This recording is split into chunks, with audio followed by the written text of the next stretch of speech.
We're Yeah, live. it's really What were you just saying about this thing? So we're live right now, and we'll welcome everybody. Bushwhacking history in Buffalo with Berserker Bear and special guest, my homie Robbie Radbear.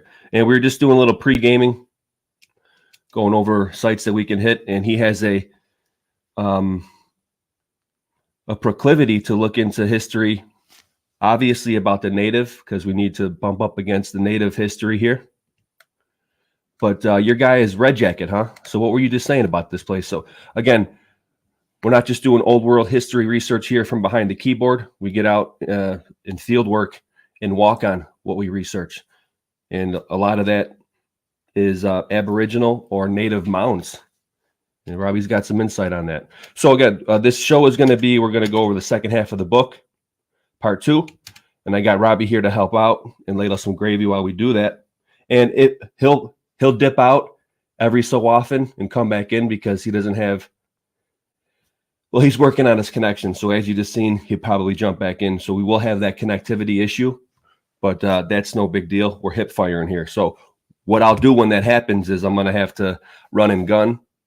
We are looking at sites to go to, like, for example, this ancient work near Buffalo, Erie County, New York, where it was Red Jacket's old gravesite. Okay, so again, welcome everybody in the chat. This is a little bit more of an off time than I'm going. If I can get some feedback, I don't see anybody in there right now, but it is 9:30 in the morning. So we're going to go over the rest of my book that I have here. This is part 2. We got a whole bunch of slides to get through. I'm going to get right into it. As you can see, we got a lot. And I wanted to have Robbie in here just to bounce some stuff off of, but he might have to shoo his goats away from the Ethernet cable in the backyard. So he'll pop back in, I'm sure, and we'll get him in here. And yeah, welcome. This is another episode of Bushwhacking History in Buffalo with Berserker Bear, and we're going over the second half or the rest of the pages from my great-grandmother's literary digest book. And if you're following along, I showcased the first half of that on my last episode and some paintings from my grandmother. We'll just go over them real quick. I like that one. I like that one. That's a bit bland, Graham, but I can commend your achievements in the painting field. This one's okay. And my favorite is obviously the Viking ship.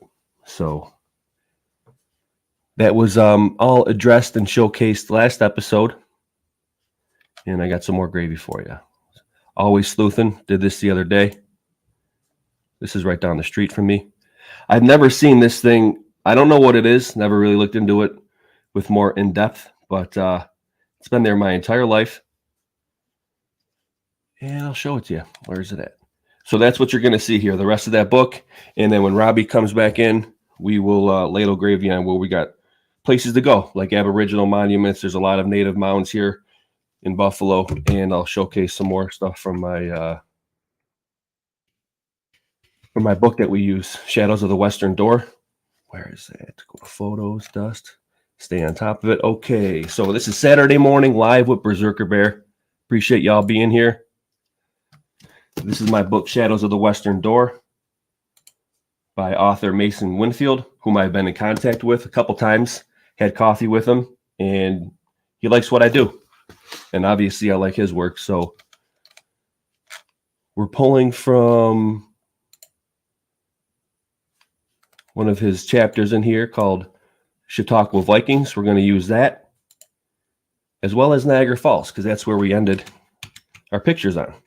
So to, I guess you'd say, segue into presenting this book, I'm going to read his chapter, short little excerpt on Mason Winfield's detail of Niagara Falls in Shadows of the Western Door. So let's get right into it. I'll keep an eye out for Robbie. He'll jump back in when he shoos the goats away from the Ethernet cord on his little homestead over there. Texting him right now.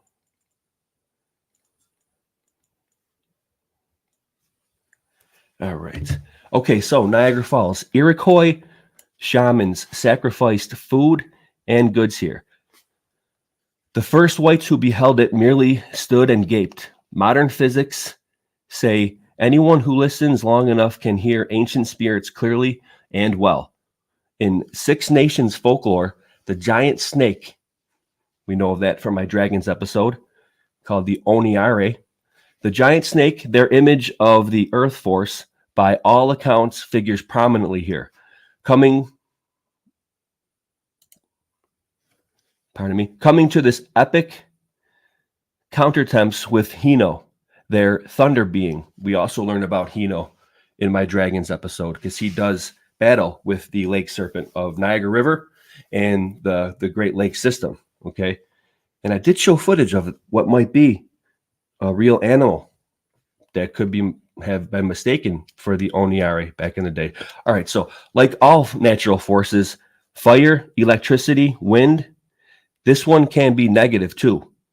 For some people, it's still too much and too many tempt death leaping over these falls. Goat Island in its shadow was sacred to the Iroquois, who believed the Devil's Hole cavern above the rushing river not far off was a haunt of their evil one. Snakes were often seen about this cave mouth, sunning themselves in legions after a long western door winter. Explorer LaSalle may have been cursed here in 1687 and came later to a bad end.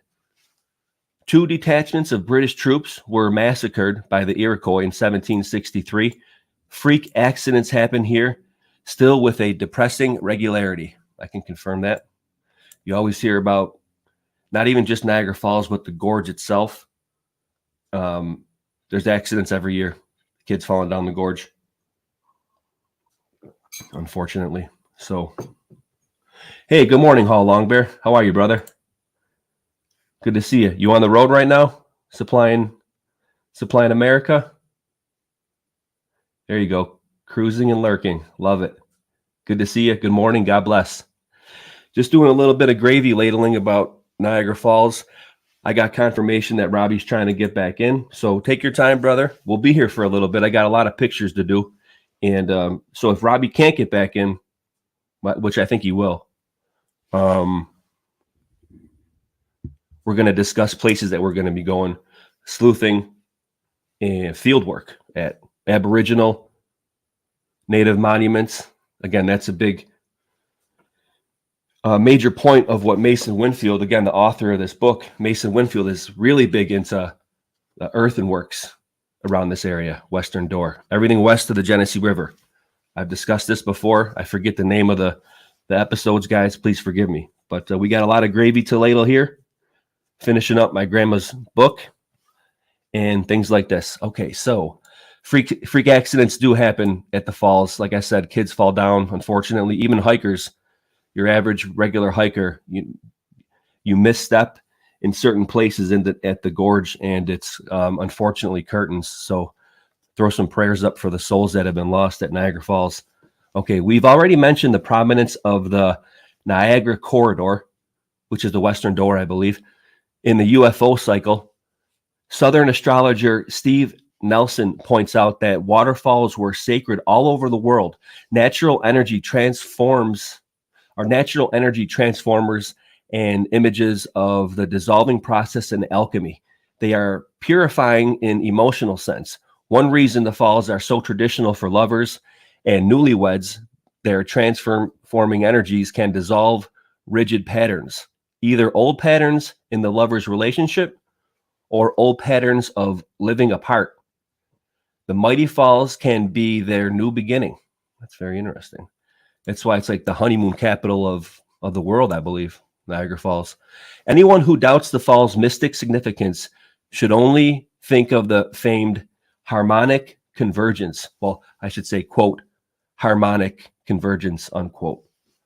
Almost single-handedly launched by art historian Jose Arguelles, author of a popular series of books mixing Mayan mysticism into New Age tradition. On August 16th, 1987, the planets fell into the shape of a double triangle, Star of David. Whoa, that is gravy. Dude, I wish Robbie was able to get back in here. He says trying to still. We're waiting for you, Robbie. Take your time, brother. Okay, so that's very cool. Let's repeat that. You got Mayan mysticism into the New Age tradition. On August 16th, 1987, the planets fell into the shape of a double triangle, Star of David. A philosophical Woodstock was declared, a worldwide Vulcan mind melt involving thousands of people aimed at solving the Earth's problems. Now, I know Vulcan off the top of my head. That's a street. That's the actual most northern street in Buffalo, but it's bisected by Tonawanda. So Vulcan is the Roman god of metallurgy. That's interesting. Okay. Never heard of that event. Never heard of that mind. Speaking of melted bricks, y'all, it says a Vulcan mind melt involving thousands of people aimed at solving the Earth's problems. Oh boy, that sounds like Tika Molam stuff. Certain sites of natural mystery and world-famous religious significance were chosen for the first dawn of the New Age. Among the worldwide elect, Machu Picchu, Peru, the Great Pyramid, Stonehenge, Mount Olympus in Greece, Mount Fuji in Japan, and the banks of the Ganges in India. The fact that Niagara Falls, quote, one of the major power points, unquote, was among this August company should be all we need to hear. All right, so that's Niagara Falls. Little excerpt from the Western Door, and we'll come back to that if it's not too long to underline, underscore, and italicize what I do with my work, a portion of my work. I believe civilization was here in this new world prior to the Columbian Exchange. I think that the Vikings were down in through this area, the clinch point in the Viking Age. And I believe that they were taking fur pelts out of the New World. I believe the New World was the source of their fur pelts to go back and trade it with Constantinople in the Eastern Roman Empire. And I aim to at least try to prove that through, like you just seen on the screen. Anybody ever hear the Chautauqua Vikings? Well, I did through this book, and I'm going to share it with you. And shout out to Wood and Nichols. Woody was out in Newport. Wow, man, about a year ago now, he was telling me. And he's got some great pictures of the Newport Stone Tower, which is an anomalous structure that nobody knows who built in the area, the local area. So Woody and I have been planning to do that episode for a while now, but I got to round back to it for the Viking thing. So that's one of the tenets of my research here. And I got the books to do it. So that was Niagara Falls. Sorry about the siren yell. And that's this is where I ended last episode. So let's keep it going. Bear with me 1 second.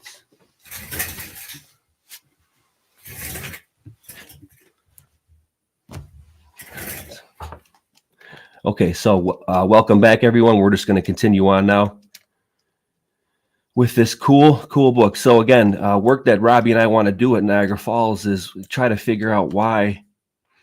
I remember we learned about the natural bridge last time, and I forgot to mention that Walter of Mud Fossil, he's into things like giant biology. Some geology might be giant biology. I also shout out Stellium-7 when I'm talking about this. So Roger would say that that's not a natural bridge. He would say that's like, oh, that's a backstrap. Clearly, that's a backstrap. I don't agree with everything he says, especially about space and the work that he does on particle physics. I don't, when he has a video about that, ignore. I know he's been talking about the biology or geology being biology for a while. That's the type of stuff that I listen to, but he gets redundant, as we all do. So anyway. Okay, why did Niagara Falls freeze over? There's a very specific term. It was called the ice bridge, and it froze over in the winter. It doesn't do that anymore. Okay, let's see. Niagara Falls, no words. This is reading from the caption, referring to the picture that you see about three dudes are sitting on what looks like someplace in Antarctica. And you could see the falls above them that are frozen. And there's just mounds and mounds of snow-topped frozen ice. It's very cool. And here's a caption: Niagara Falls in the winter. No words are needed to interpret these photographs. These falls are among the most celebrated wonders of the modern world. They are never more awesome than in winter. The view from the falls gives one perhaps the most convincing impression of what glacial epic must be like that can be conjured. Yeah, if that's the case, yeah, I definitely think that the Ice Age happened, and it's very interesting to research that part of time. Allegedly 10,000 years ago. If you look into the work of like Graham Hancock, I got, they say that a cataclysm happened 12,000 years ago, would be 10,000 BC, that maybe brought us out of or signified the end of the Ice Age. Younger Dryas impact, I believe. But what interests me about that time is the megafauna, the huge animals that lived back then. Speaking of, I'm not talking about dinosaurs. Let's see what these guys are saying about dinosaurs now. I'm talking about things like the short-faced bear, the ground sloth. Oh, here goes Robbie. Yo, sorry, buddy. How long you been there for? Just a few seconds. I couldn't get my computer to work at all, so I jumped in on my phone. Oh, okay, cool. Yeah, I was actually busting your chops a little bit about what you said about the goats nibbling on your I don't even have goats, but yeah, you know what I mean. Yeah. It's I can't get that's hilarious. Good. Don't worry about it. That's okay. Like if can you see the pictures though, at least a little bit? A little bit, yeah. I'll explain it to you. So I guess you'll be listen in. So what's on screen right now is dinosaurs, and I was saying like back in the Ice Age. The cool part about that, another cool part about that, or facet about that, is the megafauna and the huge animals that lived back then, like the short-faced bear. As a matter of fact, let's do some hip fire. Oh, and if you want to, we can. I'm not sure if you can't read it right now, but I'll go back to that Aboriginal monument that you were talking about with Red Jacket. Mm-hmm. I might still have it up on my computer to where I can read it. Okay, yeah, cool. Able to like change screens and load it, you know what I mean? Yep. But I might still have that one up. So what you're saying, you'll still have more of a solid connection with your phone, probably. You should probably. That's cool. Let's see. What was I gonna look up here? Oh, short-faced bear. Just as a quick example of what megafauna were. I mean, they were huge. Images. There's a really cool size comparison between short-faced bears and other ones. Short-faced bear size comparison. Imagine one of these things coming at you. Allegedly, this is the reason why the Clovis people didn't come all the way down originally across the land bridge, because they were scared of this thing. Look at the size of that. So that would be megafauna, and that's what was around, 10,000 years ago, along with saber-toothed cats and stuff like that. So that fascinates me. That always has. And I was just talking about Niagara Falls, Robbie, and why it froze over. Like, 100 years ago, a lot of the work that we do, I mean, you're hip to what you were just talking about with the escarpments and everything and the plateaus. Why did, that's one of my questions that I have. Why did it freeze over 100 years ago in the plunge pool and it does it anymore? If you could see that pic, I'm not sure, but it's like the plunge pool is like completely frozen over. The falls itself is frozen over, and that doesn't happen anymore. So it's like, what's that mechanism? And that's what we're working on. You and me also, shout out to Toronto Jew Bear, who helps me out a lot with research. And then, so I was talking about the megafauna, Robbie, and then the next page in the book that we're going over is the dinosaurs. So it's got a picture of a brontosaurus as painted by Charles Knight. On the other side, it's got the duck-billed trachodon. So what I'm going to do is I'll read this is why it's cool to have you in here. Even if you really can't see is great, but we could bounce some ideas back and forth and make fun of this stuff a little bit. So there's some gravy in here, of course, right? But there's also some apparently some obfuscation of history, because I'm actually not sure 100% your take on dinosaurs, but I don't really believe in them. I think that they were more, it's quite possible that they didn't exist at all, or they're mislabeling things that did exist, quite possibly dinosaurs. And that's where dragons. Right. Yeah, the Grappler broke my heart with dinosaurs. I loved dinosaurs as a kid, but then I got older and you realize that like it doesn't add up, and they're like making molds with like ground up chicken bones and other things, and you're like, wait a minute, so these aren't actual like skeletons and stuff? Exactly. Like what? Right. All right. So hey, what's up, Salty Dog? Thanks, man. I moderated you so you can if any spam comes in, please gung near that. John Martin, good to see you. John Martin says, I heard they found a prehistoric whale in the Amazon. That's interesting. Salty, the Dino, Kara K, welcome. Thanks for the super thanks, everyone. Just as a heads up, that reminds me, underneath my videos that are monetized, you can actually direct donate to me with Find the Heart, and that's super appreciative. And Kara K, thank you very much for always being here. Thanks for that super thanks. Super thank you. And we also have Hall Long Bear up in here. So yeah, all right, I'm going to read that caption right quick. I'll bounce back and forth. And Robbie, if you want to stop me and interrupt me and interject some gravy, that's what we're here for, buddy. Okay, the largest carnivorous beast that ever trod the earth is believed to have been one of the dinosaurs of the age of reptiles, the one called Tyrannosaurus Rex, or the king of dinosaurs, holds a record so far as discovery has gone. Larger ones may lie still hidden in the rocky strata. The duck-billed dinosaur, also gigantic, but they were vegetarians. So were the Brontosaurus, which in size far surpassed even the king of the predaceous dinosaurs. The dinosaurs thrived in a region that is now the Great American Desert, at a time when, according to the hypothesis exposited in the present writer's recent book, The Biography of Mother Earth, our continent was a continuous territory with Asia at west and Europe at east, and was much nearer the equator than at present, having therefore a semi-tropical climate. As the triple continent drifted northward, progressive refrigeration made the former habitat of the, it says, Saurians no longer suitable, spelled Saurians. Isn't that weird? I never heard them referred to as that. Have you? Sorry, I cut out there. Saurians, Saurians. Sounds very Tolkien-esque to me. It does. That's what I'm saying. Yeah, it does sound Tolkien-esque, like something from a Tolkien lexicon.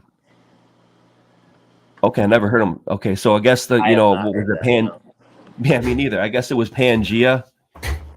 What is Pangea or Rodinia, the one continent? Probably Pangea. So that drifted north, and the Saurians no longer suitable. And the age of reptiles, after lasting about look at this. Okay, this is where, after lasting about 450 million years, was suppressed by the age of mammals, which merged after about 300 million years. Get out of here. Into the age of man, the Parvenu. Okay, so let's go for some feedback on that. How are they talking about those time ranges back then? 450 million years? It seems like that's changed, because we know that the dinosaurs, I think, top of my head, Cretaceous is like 33 million years ago, right? I don't even know. Yeah, I'm not sure either. I was never good with the prehistoric like ages or whatever. I'm not good at trying to connect this. No, don't worry about it, man. I hear that log Sorry, my kids are raging above my head. I can hear that too. The log, what's it called? But the picture that you sent me earlier of your heater, your furnace. So that's dinosaur. That's your wood burner. That's churning. Well, it's for probably sure. a bit of both. Yeah. Okay, yeah. So that's dinosaurs right for you. my kids' playroom. So that's okay, man. Kids will be kids. It's part of the character of the show. It's all good, man. We're ladling gravy here. People can listen to it or not. I just appreciate people being here. Yo, what's up? There goes my other go dog. New Tang Clan. There goes Danny Malachi Crunch. Thank you for stopping by, dude. We got to get out in the field again. And I want to shout out and say thanks because this is the dude who I met through research online, but he lives in Buffalo, and he gave me a whole bunch of books, like literally from his boss, however we obtained them, a bunch of academic books that I have right here within my wingspan that I really appreciate. So Malachi Crunch, The West Side Samurai. Thank you, homie. Yeah, we got some fauna here. What we got here? The Coolidge Irrigation and Power Dam. Have you ever heard of that? That's on screen right now. What was it? Sorry, I missed that. Dude, it's breaking up a lot on my end. It's cool. Yo, if you start getting too loud or it breaks up too much, I'll just drop you off, bro. Word, thanks. yeah. Honestly, and then we can pick it up again, but I'll keep going. But yeah, if it gets too, I mean, you got the wood burner in the background. That ain't nothing. And the kids going crazy. That's actually kind of pretty funny, as long So the connection, if you drop out again, if it keeps on happening, bro, it's just I'll drop you off at the side of the road and keep it moving, man. Yo, my inbox is gonna be blown up. Ethernet Gary's gonna be all over me. Oh no, watch out for. I call him. He used to be Oil Bear, right? Because he worked in the oil fields in North Dakota. Shout out to Ethernet Gary Bear. But I call him. He kind of spiraled a little bit because someone had bad connection because he was using like wireless, right? But I call him Oil Slick Bear, like the oil slicks in the RC Pro Am from back in the day. They'd always spin you out, spiral you out. All right, so it says Coolidge Irrigation and Power Dam. Anybody hear about that? Hey, Sasha Lopez. Good morning. Tommy Rogers. Good morning. Yeah, it just looks like a little bit smaller version of like the Hoover. So moving onward. All right, here's some gravy. The new era in ballooning. And you got the Zeppelins on screen right now. You got New York City. New York City's first blimp. Oh, sorry about that. Picture is of the south end of Manhattan Island, Battery Park, where the old, as a matter of fact, I got a great book right here. A couple great books that I want to showcase. Oh, of course, that just dropped. Check this book out, dude. I'm going to be showcasing this pretty soon, or at least using some gravy from it. Now, what you're looking at, this is Gotham, A History of New York City to 1898. And awesome. Yeah, look what we're looking at here. So that's the castle right there. Let's see. Wayne Manor, allegedly. Check that out. That's the southern end of New York City. That's as cool. It looked in like 1850. That little castle garden, that thing is called. And there's some gravy with that because you can tell that they completely changed over the whole shoreline. And I guess some people call it a mud flood or whatever, but there's more going on. Anyway, that's another book that I have that I got to showcase. And you got a graph, Zeppelin. Let's read what it says about New York's. So that's the picture, the caption that I have on screen. It says, "Blimps over Manhattan, New York's first blimp. The small Army Zeppelin or dirigible balloon is a very manageable craft in ordinary weather. Blimps are too common today to attract attention. But the first dirigible that ever flew over Manhattan only 20-odd years ago, really, is remembered by thousands of observers, few of whom dreamed that the airship would ever attain the position it now holds." Well, it kind of went by the wayside now because we think that that's another way that the robber barons or whatever, the industrialists, bottlenecked energy because it was free effectively. If you had what they used helium back then, and then they started using, that was probably a grabble going into hydrogen. because then more flammable. And now we got another caption about, so we got on screen another dirigible that's in flight over land, over a winding river, dragon-esque river, with a propeller plane above it. And then the other picture is a Graf Zeppelin in a hangar. So let's read these two captions. You got any gravy on these things? What do you think?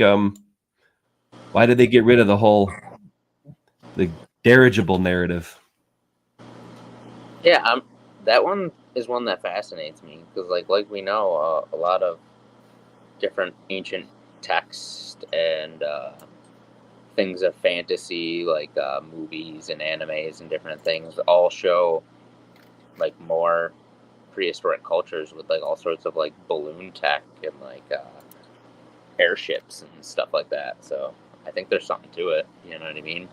And the fact that it's been, I don't know, it seemed like it was like a reset or a cover up or something, almost like they wanted to say it was only in like the mid 1800s they did it, and then there was this horrible accident and nobody did it again. I don't know. Yeah, because of the Hindenburg, I'm kind of right there on line with you. I think that it was more of a harder technology to able to bottleneck. People could go anywhere, you know, as long as you had good weather, you can sail possibly over the ice wall. And it seems that certain people who run the show didn't want that to happen. And I'm just going over showing pictures of a book that I got on airships on archive.org. I showcased this back in the day about my back when I was calling everything Tartaria and mud flooded. And my you can see this book in my episode about the Buffalo Central Terminal. I showcased this whole book like I'm doing now. Very cool. All airship stuff. And man, that episode of mine was about 2 years ago. So that's that. Yeah, I'm with you. I think it was too hard to be controlled, Robbie. You still there, homie? Yeah, just muting out my mic when I'm not on so you don't hear these wood stove blowers going. What a gentleman. You're good, buddy. I appreciate that, though. Amish Bear, what's up? And we got Masonic Hugh. Great name. You ever walk with a balloon on a string versus a fly drone? I'll take a drone. Okay. Good insight. Amish Bear, thanks for the super chat, my man. I appreciate that very much. Thank you. That really means a lot to me, and it contributes. Okay, sorry, Robbie. Airships, though. We can always come back to it. We got to get through this gravy.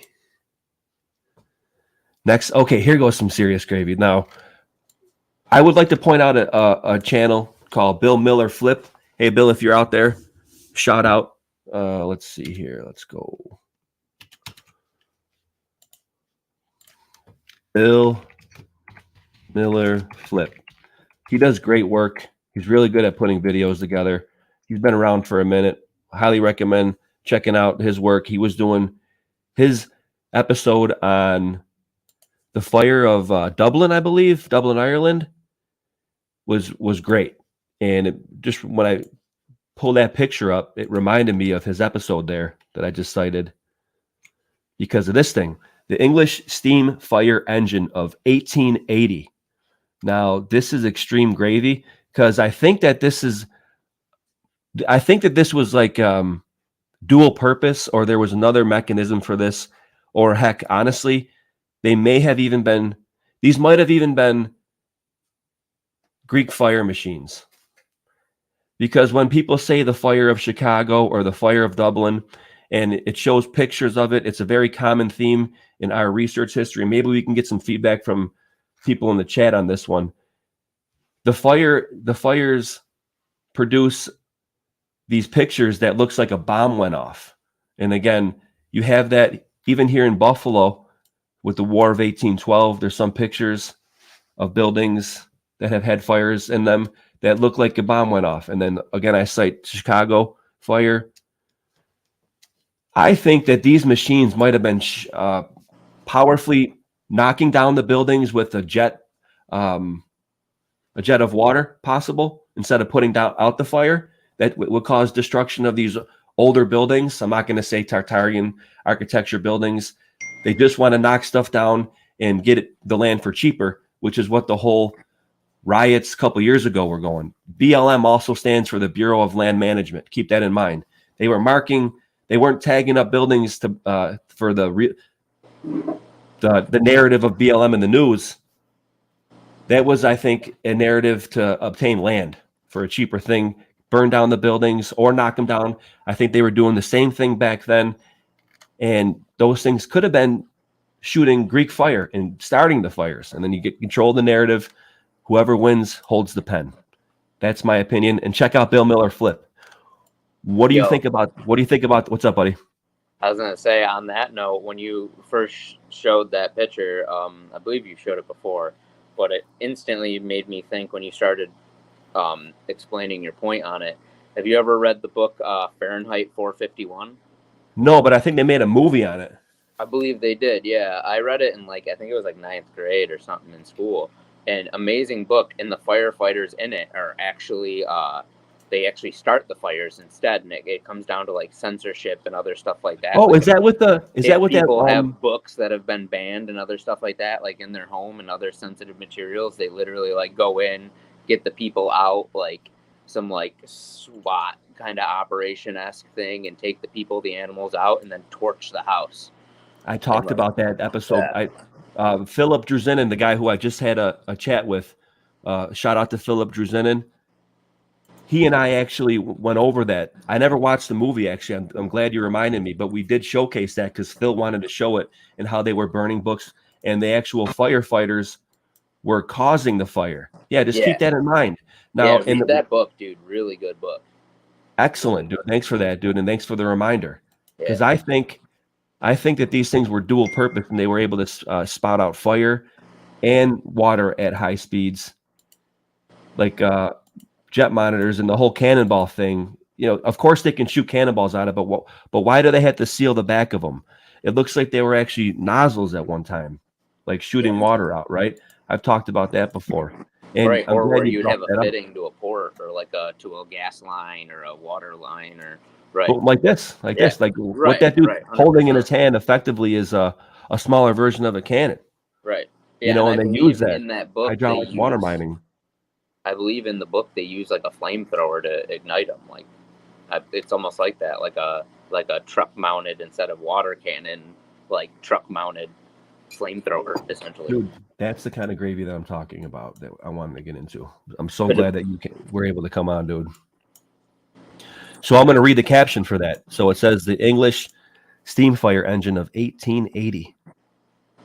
And I should actually, that's some bad writing in there. You can't really see that one. The caption actually on the actual picture. I can in the book, but let's read what the excerpt says. Okay. Where are you at? The first steam fire engine. What you got here, Grabblers, of 1931. If one were not cognizant of the spirit of conservatism that dominates human activities, one might be surprised to learn that the first steam fire engine dates from 1880. The appearance of the essential part of the device suggests that the inventors this should all be written down in SOPs and standard operating procedures and whole best practices on it. Everything should be detailed. And they're using words like suggests. Give me an absolute break. Okay. The appearance of the essential part of the device suggests that the inventors harked back to the steam engine of Hero of Alexandria for their model. That's the dude that invented the first rudimentary, crude steam engine. Very simple. So here's the thing. We can make that question now. This is what's really gravy. Did Hero of Alexandria actually build on that? He was such a smart guy. He would have, in my opinion, built on it.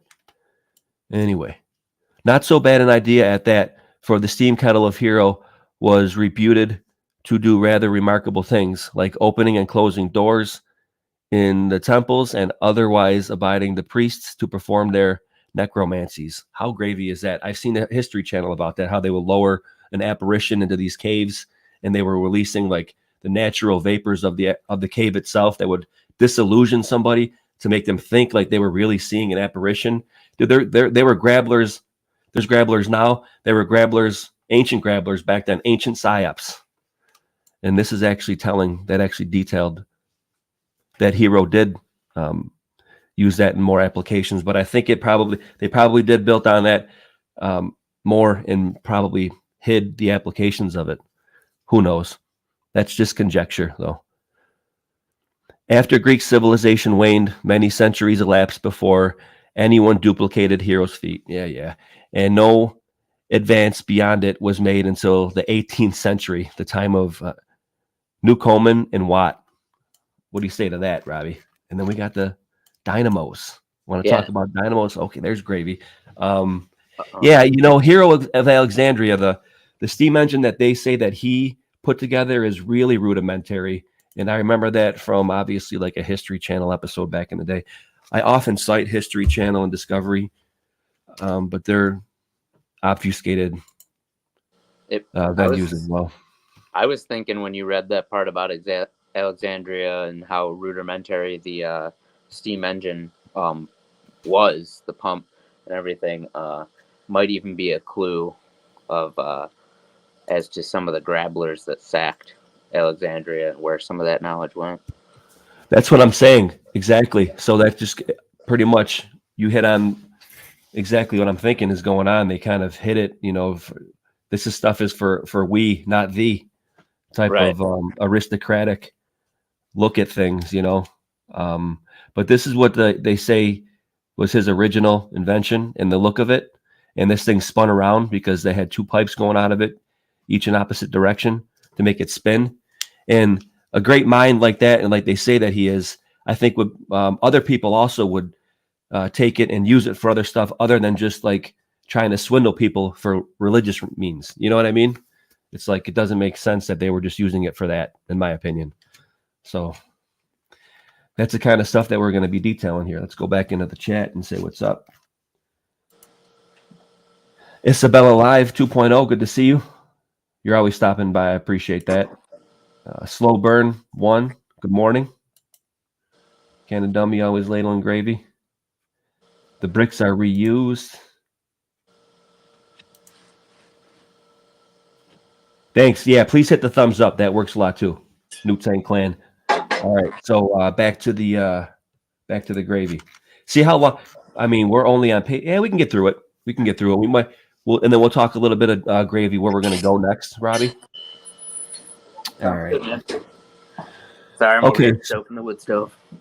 Oh yeah, that's what I love it. It's like kind of reminds me of like the Home Alone basement where he's going down to do laundry and the furnace opens up and he gets scared.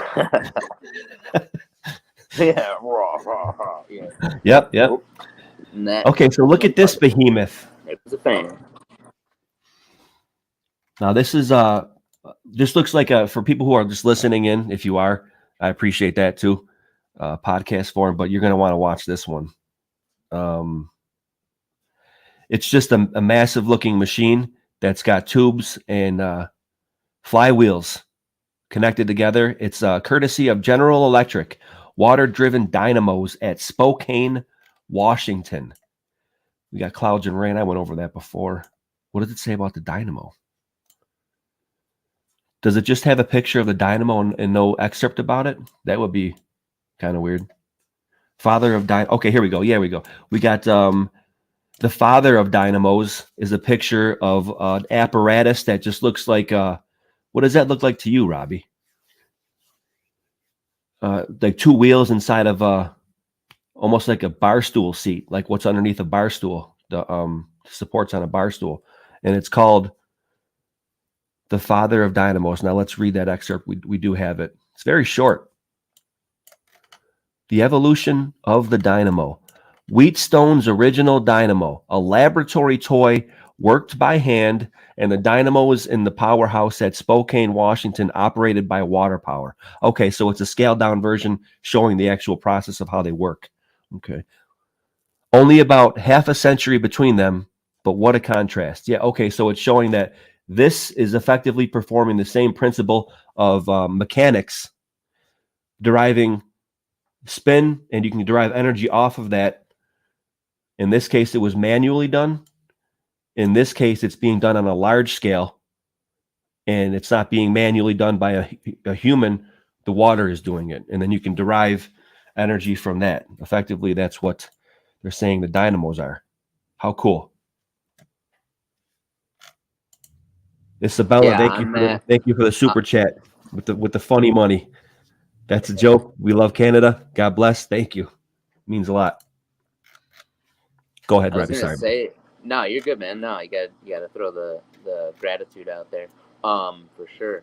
But I was gonna say that scaled down image of the dynamo setup reminds me of like a winch and pulley type system, something you'd raise and lower something with, maybe a really elaborate version of like a well bucket or something like that, where you'd lower something up and down, maybe place it over top of something and crane something up and down.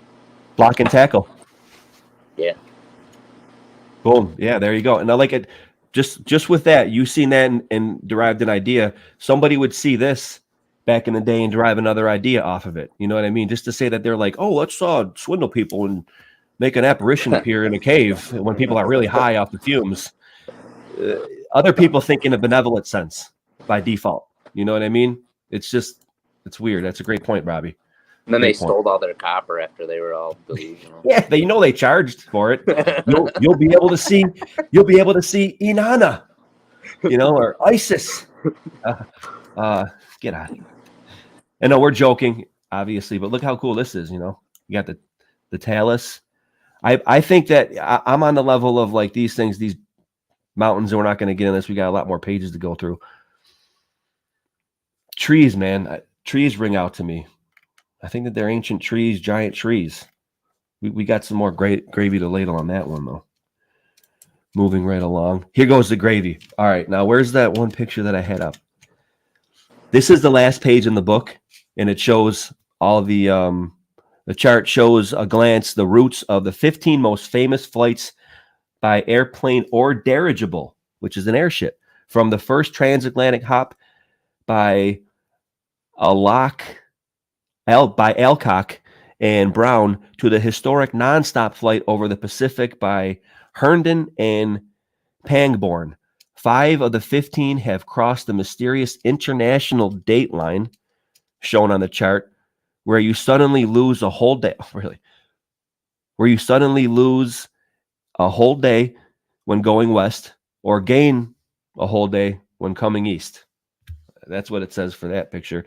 And why I brought that up is because the page that we're on now has gravy about Admiral Byrd, and That sounds like gravel to me. a little bit, just yeah. Anecdotal. Like, how do you? I mean, I kind of understand time zones, even though they seem kind of gravelly too. But like, a whole day, not just like an hour or 2 hours, like a whole day at just like I don't know. Seems. I agree with you. You guys, can you guys almost keep like an there's eye more landmass that they're going over that they just don't want to talk about. Yeah, exactly. Like they're obfuscating the data on a certain level. You guys mind keeping that? Thank you guys. I appreciate that. Ping out those spam, because we're going for a little bit here. They're gonna be in there. I appreciate it. That's why I got you guys moderated. Give me 1 second. Yeah, take a look. Take a minute and look at and notice just at the first glance how it's all east to west too. That's another thing that sticks out. It's like, why has there never been any circumnavigation north to south? Okay. It's like a obvious, very logical question to deduce and ask. Okay. And, you get these machismo scientists that are like, oh, oh, how could you do that? Or whatever excuse they give. Well, Give me an absolute break. That, and then they always try to run like the magnetism card and stuff like that from the poles. But it's like, if you're traveling east to west and losing a whole day in an instant, there's obviously some weird magnetism nonsense going on east to west too. So why can't you go north south also? Dude, for real. It's like we're going to question that. And we're going to have right to, because we're not claiming anything. We're just literally poking holes in their claims that are based off of constructs. I very rarely make claims ever. Other channels will put a claim in their title. But I digress. Pouring some more coffee out here. So welcome. Yeah, I appreciate everybody.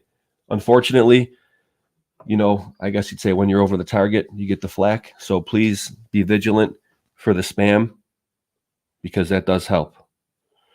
Thank you very much. All right, so we're going to read this guy. Roald Amundsen, discoverer of the South Pole. And it says the picture was taken 1911.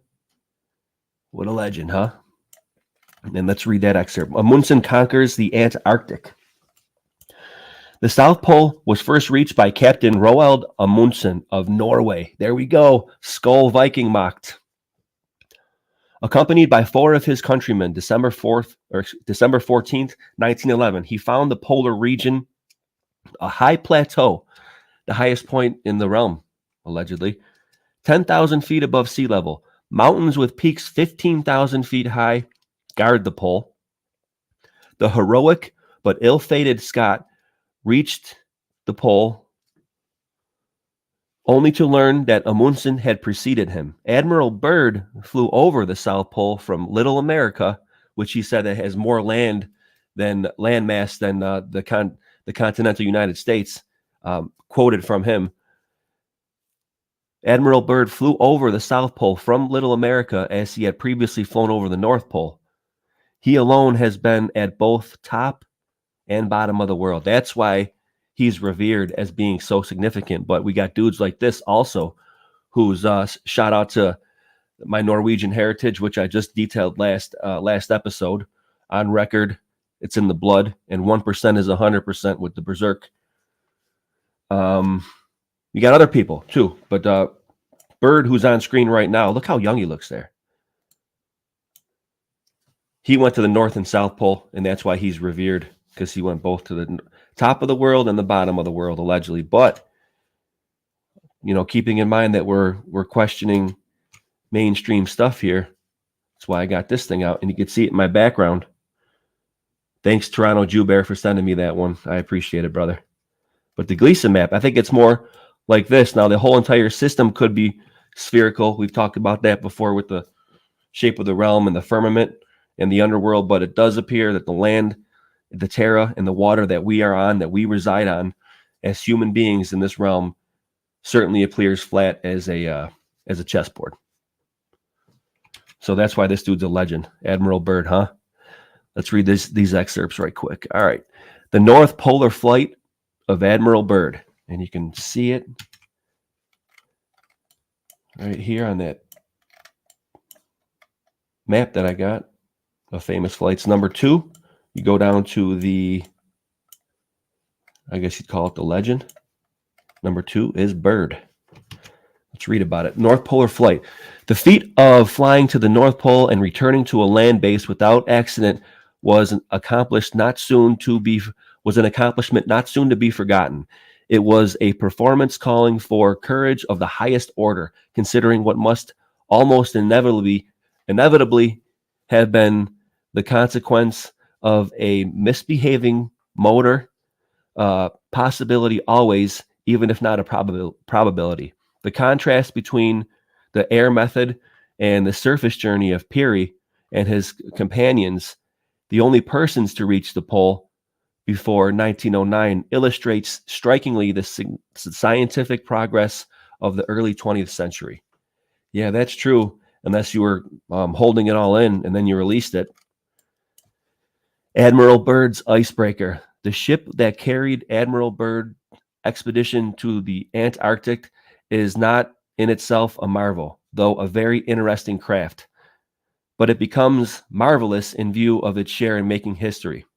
Of course, the final lap of the Antarctic trip, encompassing the South Pole itself, was made by airplane. But the airplane operated from the base to which the ship carried the explorers. Admiral Byrd thus flew over the South Pole, which Roald Amundsen reached by land in 1911. And we just observed that. And here's the triumph of Admiral Byrd when he returns. Lower Broadway, when he returned home. It almost looks like Victory in Europe Day, VE Day. And as a matter of fact, keep this in mind, Robbie, I'm not sure if I ever told you this story, but the grandmother whose house that I'm in, actually, the mother-in-law of great-grandma Frances, whose book this is, did work, my grandmother Ginny, did work in New York City during the war for the Air Force as a clerk, right? And she hadn't seen her brother Okay. Carl in over like 5 years, right? Since he had been dispatched overseas to go to the front lines. My great uncle Carl, whom I've never met, but I heard this story about him. So my father even called in and told this story on 97 Rock way back in the day, and they loved it. That's So awesome. listen, so picture this, man. In Victory in Europe Day, everybody's going crazy, and the sailors and all the army guys were grabbing all the girls and kissing them, right? And my grandmother was there, and she was with her girlfriend. I think it was Vera. And she said to my her friend, she said, the next guy to grab me and kiss me, I'm gonna smack him. And she hadn't seen her brother Carl for like 4 years, dude. And dude, darned it if the next guy to grab her and kiss her wasn't her brother Carl. In the sea of everything that you see here, effectively, it was. Did you slap him? No, she started crying. You know what I mean? I'm just kidding. It was. Yeah. No, yeah, that's obviously, yeah, for sure. But that definitely happened. And shout out to my great uncle Carl and my grandma Jenny. Rest in peace, both of you. I never met my uncle Carl, but I heard a lot about him, especially that story. So yeah, there you go. That's awesome story there. That's fascinating too. Then, and also, I mean, I'm sure most of the viewers of your channel are pretty privy to the whole Operation High Jump, his journey there to the Antarctic, which was like a couple months allegedly after we defeated the Nazis. And he went down there with like a crew of like 8,000 strong. Yep. And allegedly they got tore up by something. Yeah, they lost like 1,500 in a couple days, and then they ran back with their tail between their legs. Yeah, I heard stories and accounts of like battleships getting like cut in half. Maybe that could be a red herring or something to draw in like the UFO stuff. But we do know historical accounts of jet fighters, or not jet fighters, but fighter pilots in World War II. They were seeing these things, UFOs, and I'm not sure if these stories actually come from what you just cited. That when we went down to the South Pole, but they were seeing these other flying aircraft in the air that were doing maneuvers that were far exceeding the capabilities of the aircraft that our fighter pilots were in, and British, and they were called. This is where the band gets the name. They were called Foo Fighters, FOO. Right. Yep. That's where that term comes from. These pilots termed them, like, you know how you talk slang with your buddies, you know what I mean, like "What's up, Jagoff" or whatever. That's what they were. That's the lexicon that the fighter pilots were talking amongst each other when they were like. That's what it became called as, Foo Fighters. I forget the actual reason of that, but yeah, that's go figure. And a lot of that's all still like it's all been speculation on what did it, like what we were just doing right there. A lot of Operation High Jump is still classified to this day for whatever reason. Well, for whatever reason, right? All right, so chat, Isabella, they went down in force and were handed their asses. Yeah, pretty much. Allegedly, that's how it goes. We were sent packing. Isabella live. Canna Dummy says could cause hallucination or death. I think he's talking about the cave thing, the cave and the gases, maybe. Could be, yeah. It definitely caused metal gases euphoric effect. And dissolve in the what? Rock? In the rock, yeah. Canna Dummy's got some gravy. Salty Dog says bird is the world. It's just a rubber biscuit. Yeah, they're funny. Okay, John Martin says, I like the interview format, especially with Woody. Yes, Foo Fighters were fake planes and gliders. I think they might have been seeing something. I mean, these are highly trained guys. You know, this is all conjecture, though, and it's all coming from sort of mainstream, but that is historically accounted for. Foo Fighters. So on the screen now, we went to the next page. This is where we'll get into a little bit of the mundane stuff, but this is cool. What is this here?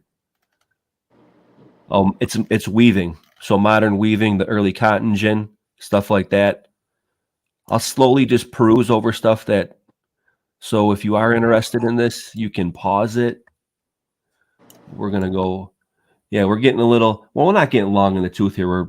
We're pressing up on 1 hour, and we're on page 45. It's got 60, I think. So I gotta probably get rock and rolling. My bad, dude. don't worry about it. If you want to dip out, I'm just going to go over the rest of this stuff. What I'll do is I'll showcase the rest of this book, and you and me we'll go live another day too, and we'll get out in the field and do some field work, boots on the ground. And you want to go? Oh, here, let me show this right quick though. Another places that Robbie and I went was Pittsford.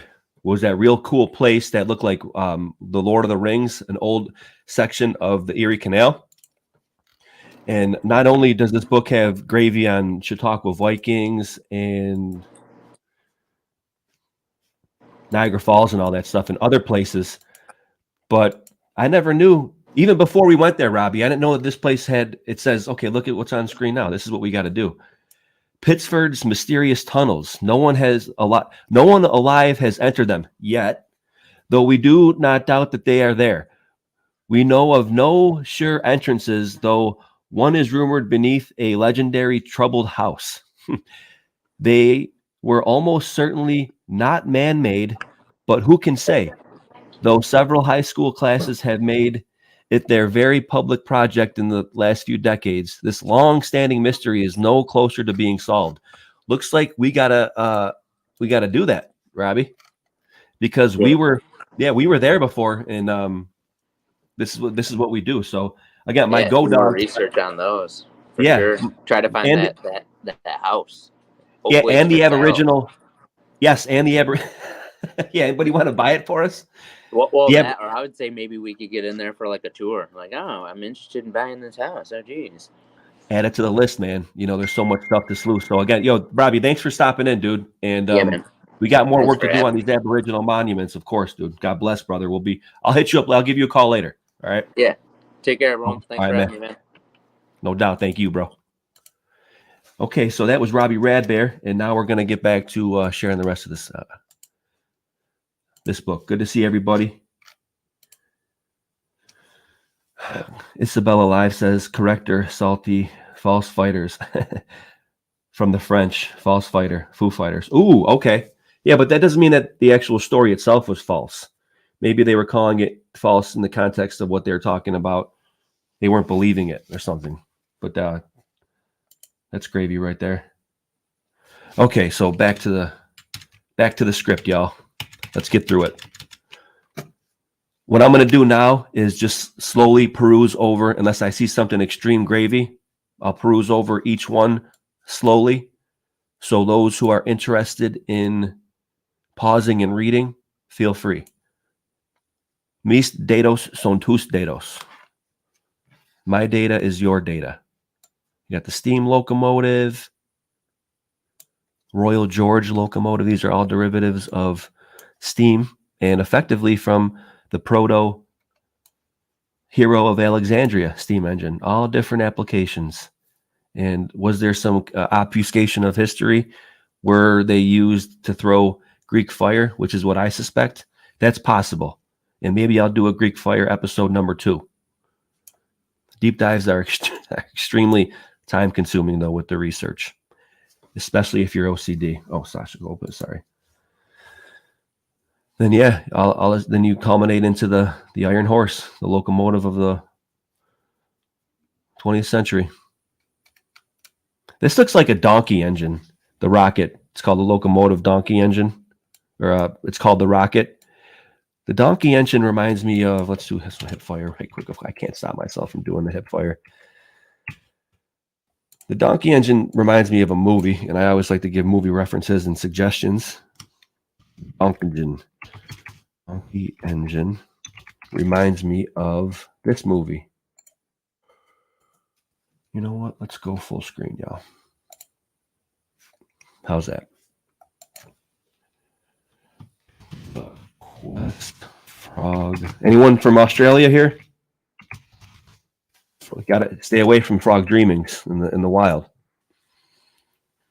This is a story about a young kid. You guys might recognize him, E.T., who was in Australia He's actually an orphan, and a cool place to go is a local quarry and a mine, and it's flooded with water. And there's a very interesting anomaly in that water that happens, and they got to figure it out. And the kid's, he's industrious, and puts things together, and he's got friends, and they figure out the mystery. And in order to find out the mystery, he's got to go to the Aboriginals. Okay. And the donkey engine is a factor. That's all I'll say. And it's actually, they don't call it the donkey engine though. It's called a donkagen because there's lexicon play because the Aboriginals. But I would recommend that movie. It's old school. It's probably one of the first movies I remember even remembering from back in the day that I liked. So it's called The Quest, Frog Dreaming. Shout out to anybody in the chat who is Australian from down under. That's what these things remind me of. So this page reminded me of that movie, Frog Dreaming. There you go. Here's some more gravy. I'm going to have to read this. The earliest passenger automobile. Steam-propelled omnibus of 1827, plying between London and Brighton, England. Speaking of London and Brighton, England, shout out to Stuntman Bear.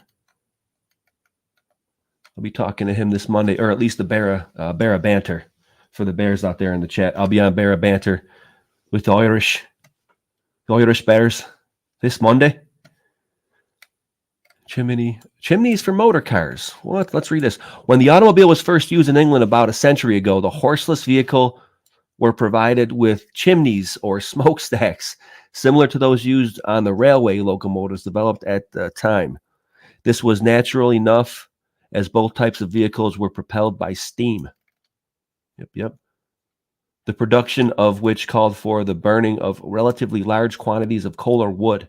The need for a chimney under such circumstances to carry smoke above the heads of passengers and pedestrians was obvious, as most of the early automobiles were, in effect, modified stagecoaches.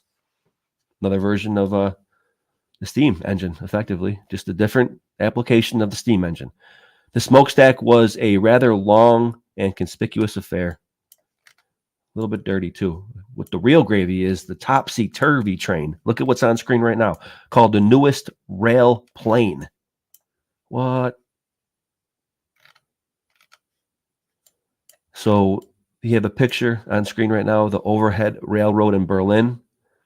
I think we're all familiar with this one. This is what some people call old world tech because they don't believe that people at the time had the ability to do this kind of stuff when most people weren't wage slaves. Okay, topsy-turvy train. This is going to be the the excerpt. The traditional fact of putting the cart before the horse seems a mild performance in comparison with the project of putting the track of a railway above the cars. It's interesting. Yet this is literally what is done in case of a certain railway running through the city of Elberfeld. Shout out to the city of Elberfeld if anybody's there or from there or around there, which lies in the heart of the Ruhr mining district. Okay. What would ordinarily be called the roadbed is in this case a road roof rather, and the cars are suspended beneath it. Below the cars themselves there is nothing at all but air. If you come far enough down, water, the railway being an elevated structure upheld by relatively light trestle work spanning a canal. I bet there were a lot of canals that you had to span back then, right? The novice, accustomed to travel with substantial roadbeds beneath him, is likely to look with suspicion on such a paradoxical equipment. The car, swung from above, seems at first glance to be navigated too much after the manner of an airplane, but there is no adequate justification for such skepticism as to the stability and safety of the suspended railway. It is a matter of relatively simple engineering to make the original structure strong enough to hold any weight to which it will be subjected, and an equally simple problem to provide against derailment of the overhead wheels. Should an accident nevertheless occur, precipitating the cars to the earth, it does not appear that the passengers would necessarily be in a worse case than the victims of an accident on the American type of elevated railway. They referred to the American elevated railway there. That's very interesting. Meantime, the suspension railway has a certain rather obvious advantages over the other type. At the outset, there is the matter of relatively cheap construction, chiefly conditioned on the fact that the line of cars is suspended from a single rail. Okay, a single wheel fore and aft provides rolling equipment for each car, there being no restriction on the size of the wheels, as there obviously is in case of conventional type of car. The expensive ties that hold the rails of the ordinary road in parallel are, of course, not required for the monorail track. Even if, for convenience of traffic in both directions, two rails are laid, they are not necessarily connected, representing merely the up-down and downtown tracks, or the uptown and downtown tracks of the familiar elevated railways of New York City. There you go. So that was gravy on the overhead railroad in Berlin. And you got to lock your bikes, y'all. You got a bike in the screen. Bone shaker bicycle, probably because there's no shocks on it whatsoever. You can read that excerpt if you want at your leisure. Pause it. On to the next. Okay, speaking of obfuscated history, I put this in the thumbnail because I thought it was cool. If our Earth visited the sun, giving you a size comparison of how big the sun allegedly is. But it's the same size exactly as the moon in our sky because of, how far they are away. Give me an absolute break. I'm not going to read any of this. Testing the sun's chemical composition. Yeah. Celestial Ghosts. You can read it if you are interested in it. Pause it. You got Professor Charles A. Young. Follow up on that wizard. And you got Brooks' Comet. Comets are weird as far as if it's not space, space is fake and gay. But what is it really? Are they, obviously they're luminaries as per what the Bible says and other faithful works.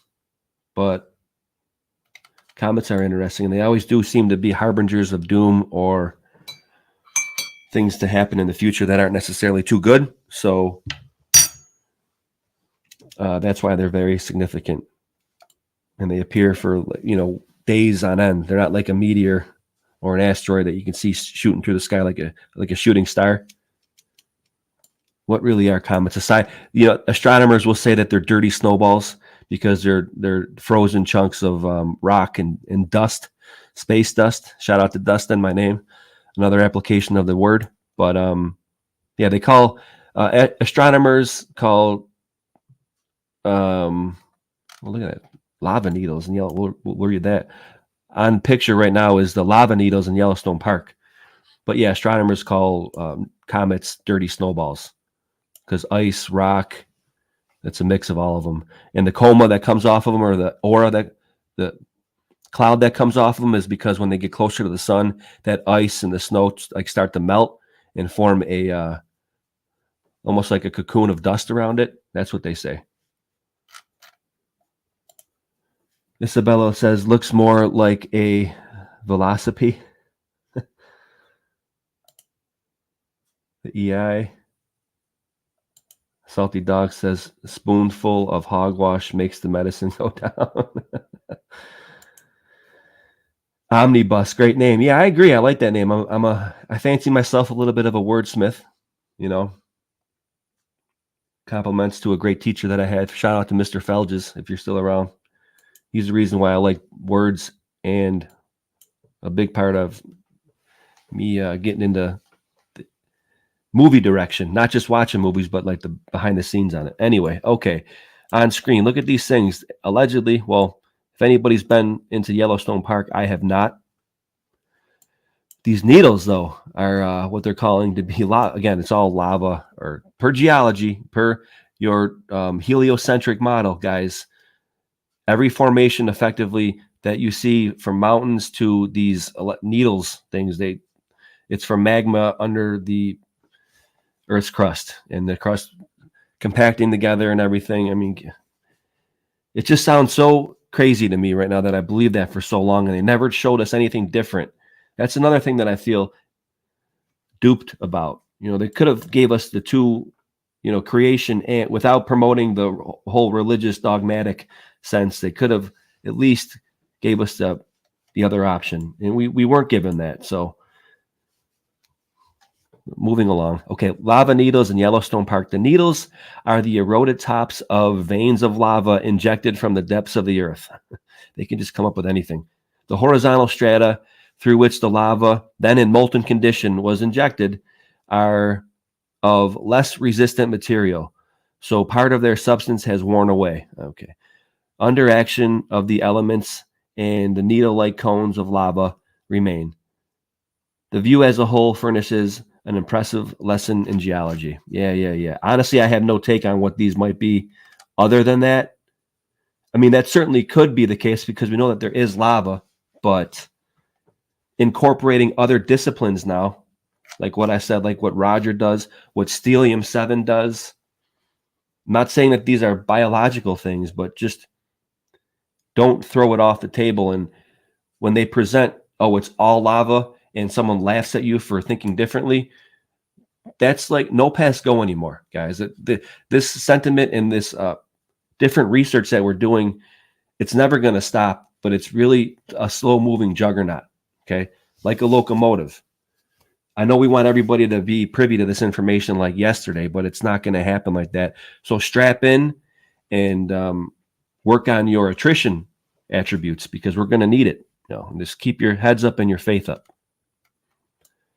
Oh, caught in a water spout. I've never seen that excerpt at all. On screen, you have a picture of what looks to be a Spanish galleon ship caught in we got three sisters. Tornadoes over the water. Definition is a water spout. I've seen them on Lake Erie. They do happen often. Not too often, but they do happen. Caught in the water spout is the marine equivalent of the twister tornado on land. It is air violently whirling, which raises water as the land cyclone raises twisting column of dust. Water spouts are rare outside of tropical regions and not very often observed even there. They are naturally dreaded by seafarers, especially navigators of small craft. Yeah, definitely. And I have seen them on Lake Erie. Yeah, I guess they are not that common at all, really. But I do see them. They're certainly not as common as regular tornadoes over land. But I can confirm they definitely do happen even on lakes because I've seen them on Lake Erie. Okay, the smaller ones, nothing like the size of like what they're depicting here. I mean, that looks massive, and it looks like a huge storm because it shows like there's three of them. It's crazy. The North Pole as a way station. Let's read that. It's kind of out of place, this excerpt. It says, okay, this is the title that says the North Pole as a way station. Even in these Einsteinian days, speak for yourself, homie. A straight line is still defined, I believe, as the shortest distance between 2 points. If the straight line is to be other than imaginary, it must obviously be drawn or laid out on a plane surface. Exactly. And it's spelled Plane. A moment's reflection makes it clear that a line drawn along the surface of a globe cannot conform to the definition of a straight line. A straight line between London and New York, for example, does not follow the level surface of the ocean, but dives deep into the earth, emerging only at the termini. So this is going by the heliocentric model. It's positing, it's making claims effectively or assertions off of a globe model that is not proven. That has to be explicitly understood by the viewers here. And when people read this back in the day, they're probably like, oh, yeah, they got it all figured out. Karen, it's all figured out. Okay. You can illustrate this familiar truth because I think, again, man, I feel literally compelled to do this. Keep in mind Gleason's. What they're saying does not hold true if it's a flat plane. So it's like pump the brakes, Funkin' Wagnalls. the publishers of this book.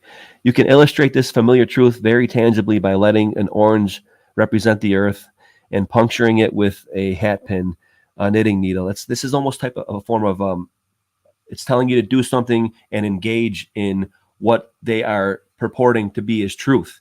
That's almost a form of alchemy, and it's definitely wizardry, because they're telling you to do something that will further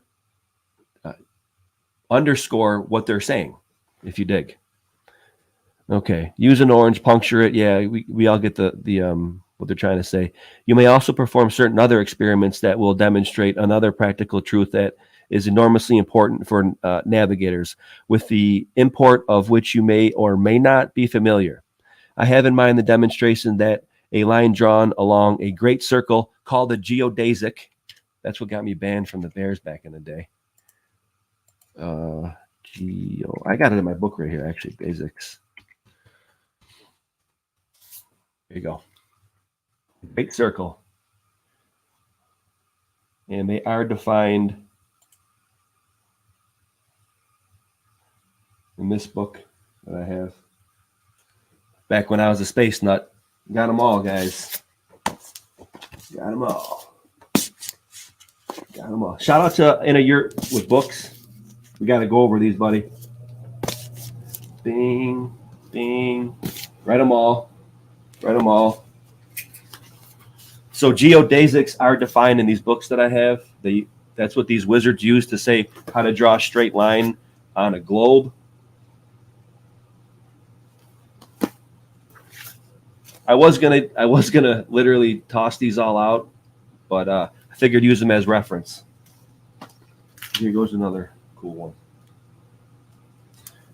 one. So that's another term you guys can learn. All right, back to reading. Sorry, y'all.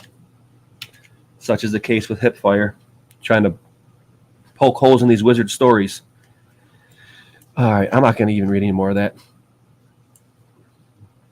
If you guys are curious, yeah, great circle. The shortest distance between 2 points on the Earth's surface that of a Voyager can travel, since he cannot dive through the structure of the Earth itself.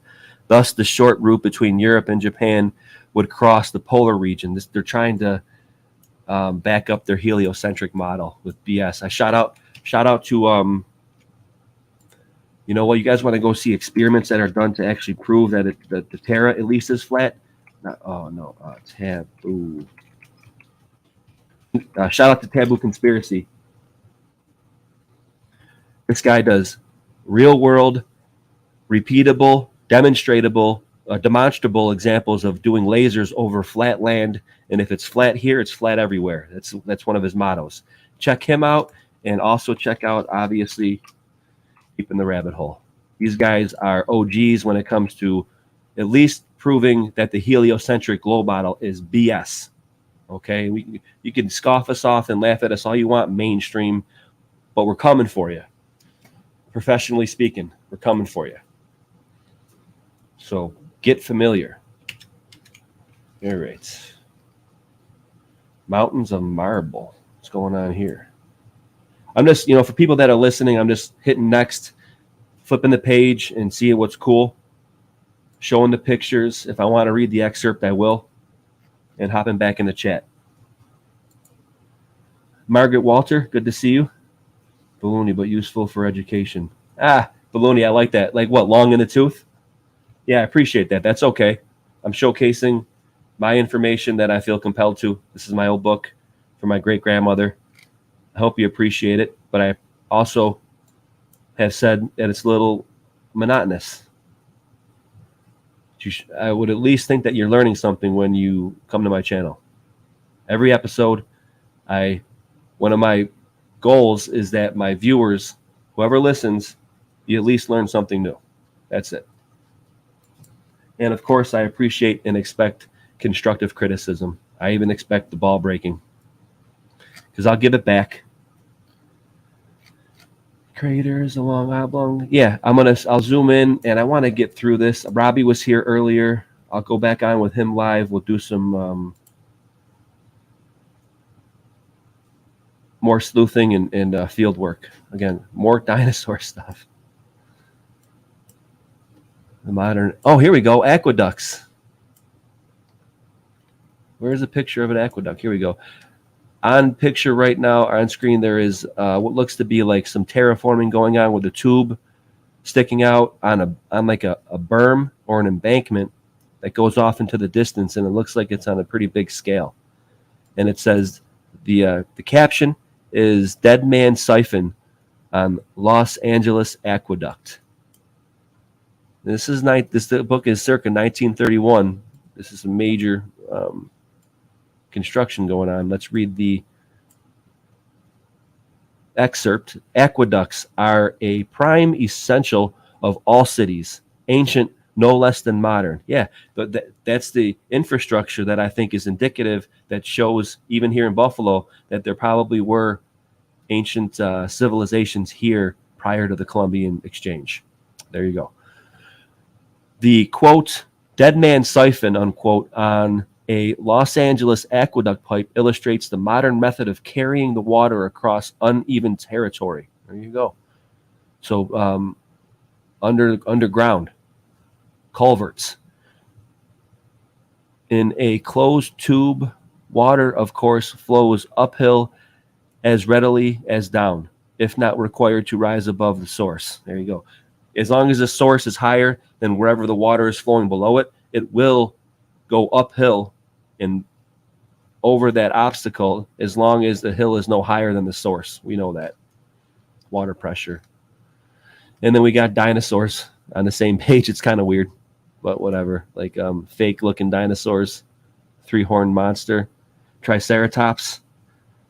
My word. Then we have the Diplodocus, prehistoric monster called the Diplodocus. Hamburg, Germany. Alaskan ivory. Pause and peruse at your convenience. I see right off the jump pygmy by comparison.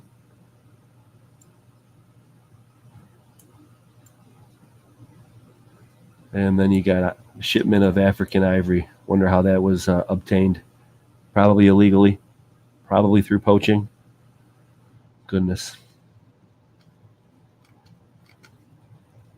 Oh, brother-in-law. Whoop Fitness. Please, everybody, give a shout out to my brother-in-law. Good to see you, Jordan. Love you, dude. That's my wife's younger brother. How are you, my man? Early morning cast here, dude. Just figured I'd get it out of the way. I kind of like it instead of waiting to the end of the day. So, yeah, as a matter of fact, check out my first. You know what, Jordan? Here we go again. I can't help myself. But this is important, man, because you were the first fieldwork episode that I did. I direct your attention, everybody, to, I forget even the name of it, Jordan. Man, this is back. Here it is, man. Bushwhacking Buffalo #1. My partner in crime, my original OG, Go Dog. Bushwhacking Buffalo #1. Concrete Central. Elevator at Silo City. Check that one out. And again, that's my brother-in-law. He's helped me technically wise. So much appreciated, dude. Love you. God bless, man. All right, let's see who else is here, and I'll get through this book for you guys. Let's keep going. Oh, yeah.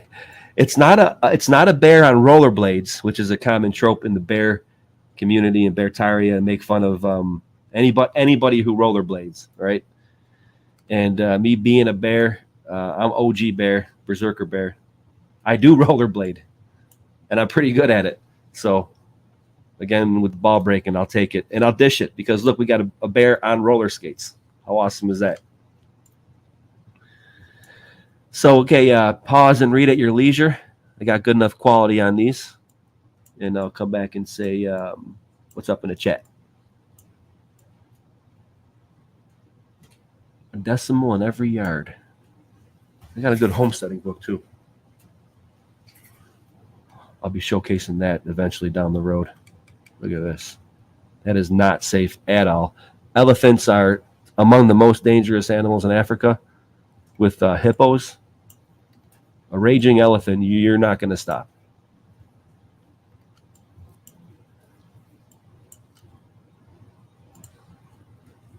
Here we go. Yeah, these are the ships that we were just talking about with Foo Fighters. Maybe not a aircraft carrier, but the battleships, like maybe the Arizona. Allegedly, there's stories that these things got like chopped in half when Byrd went down to the South Pole, trying to mess around and see what was going on. Definitely stumbled into something that was a little bit more formidable.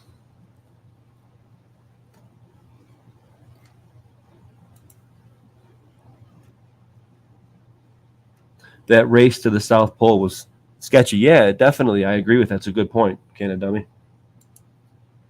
Carrot says, I remember those rollerblade days. Yeah, we definitely still go at it a little bit for sure. Hey, what's up, Michelle Bear? Speaking of bears, good to see you. Thanks everybody for stopping by. It really means a lot to me. I got kind of a smaller channel over here. So like, share, and subscribe is much appreciated. Hit the bell for notifications and all that jazz. It really does help me out. All right, so pause and read at your leisure. There goes the man. Excerpt on screen shows locomotive, courtesy of General Electric. Tug of war between electric and steam locomotives.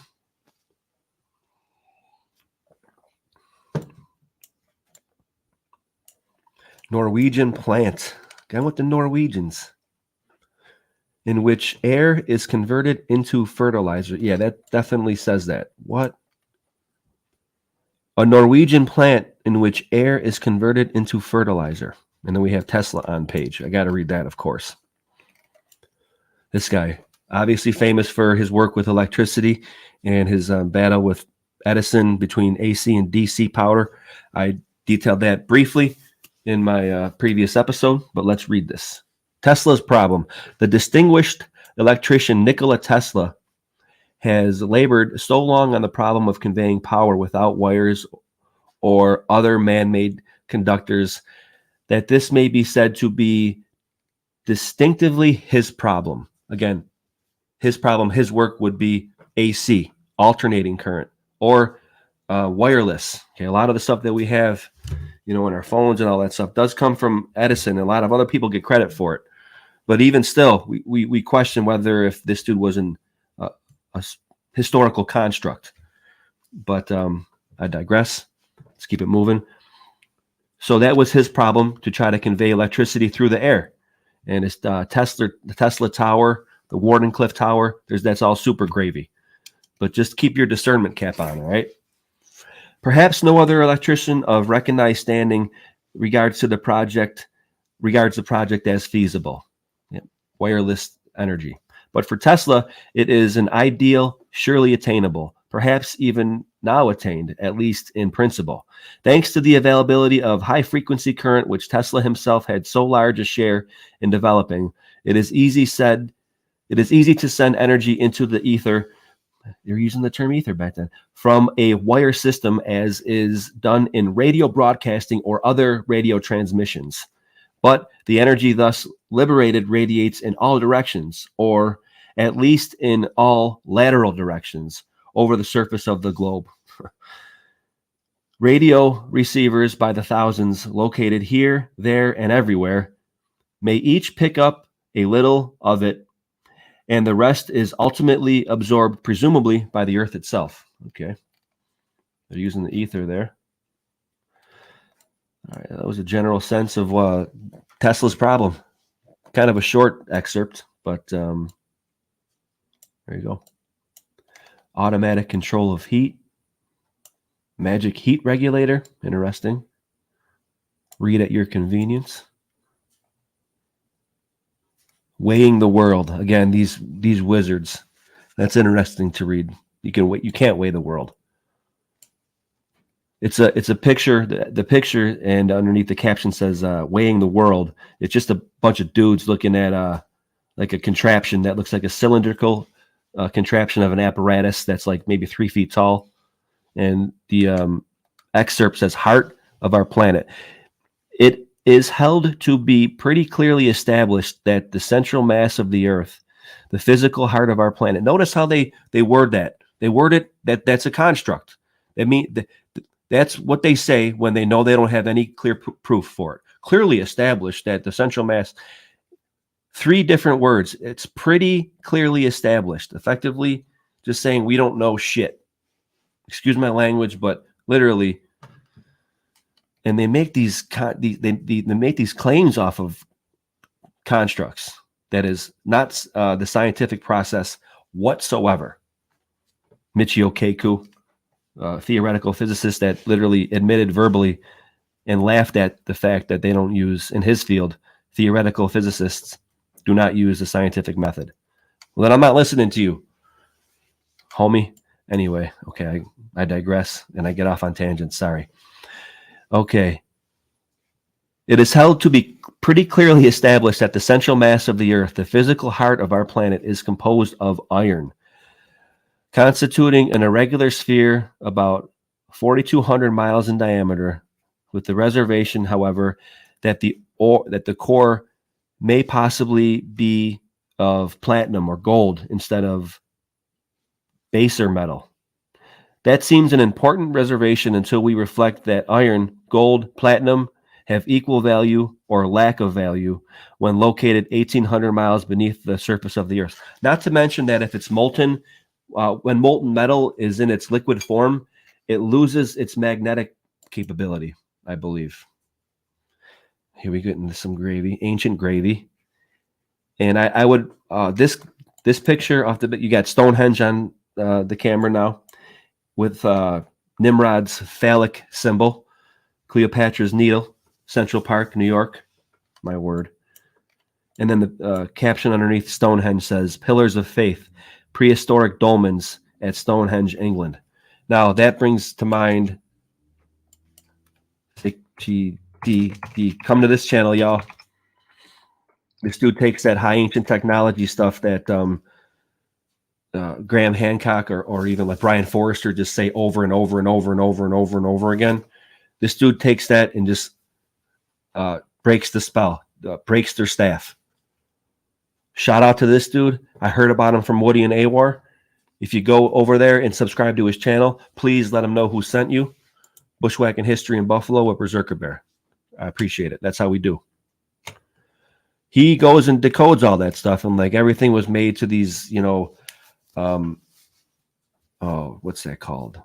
Sacred architecture and stuff. It's not always the case. And I'm not sitting here combating that, but just showing other interpretations of what is going on. And SGD Decoded does a good job with it.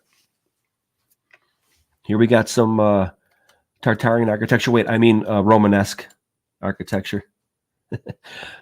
2 of the world's most famous cathedrals. We got St. Paul Cathedral in London and St. Peter's in Rome.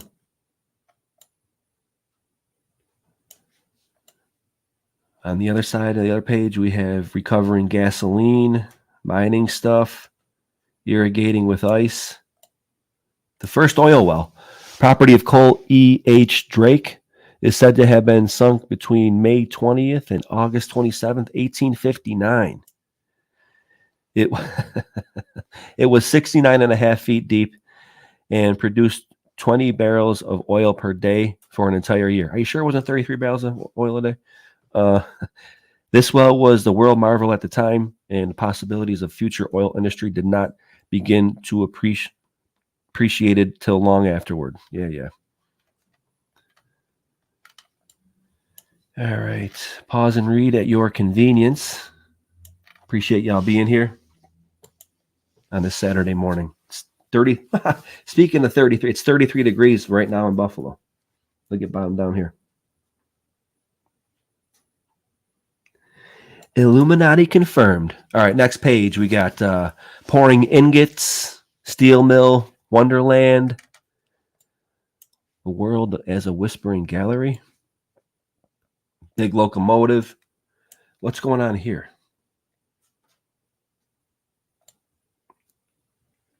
Why do radio waves hug the earth? That'd be a good one for. That's probably propaganda for the globe model. I'm not even going to get into that stuff right now. A giant at night picture of a locomotive, steam locomotive going on a train. Looks like it's going over a bridge. I have no idea. Anybody know in the chat what this thing is? All it says is a big locomotive. John Martin says, can I still order steak tartare and not PA? Yes, of course. That's the thing. I'm not going up against, I'm ball breaking. People who take it personal, that's their problem. I can take some heat, obviously. And if you can't take me saying that we should call certain architecture what it actually is, per the definitions that we have given, for example, in books like this that I've showcased before, you got Romanesque architecture, you got Gothic architecture. All I'm saying is call it that. You don't got to call it Tartarian architecture, be it a placeholder or not. So, yeah, that's right. Salty Dog gets it. Pay the gay away. And when I say that, it's obviously humor. Okay. I obviously do not judge whatsoever. I don't agree with the lifestyle. That's the thing. That's the conjecture that people are lost on. Of course, I don't agree with the lifestyle. I would advise strongly against it. It says in the book to be fruitful and multiply. Can't do that the conventional way if you are GAY. My first cousin, though, whom I love dearly, was for a little bit. And we used to go to parties at gay bars and have a great time. Nothing wrong with that. I'm against the lifestyle. It's the behavior. I love, now, thankfully, grateful, my cousin has a boyfriend, right? So again, that's what gets lost. I'm not against personal individuals who may be of that orientation. I just don't agree with it at all. That's it. So, and then you got to make fun of it. To make fun of something is to be accepting of it on a certain level. You'd rather be, made fun of and yelled at than ignored. Okay. And that's all I'll say about that. So if anybody gets triggered about that, it's all in good humor. Like, here we go.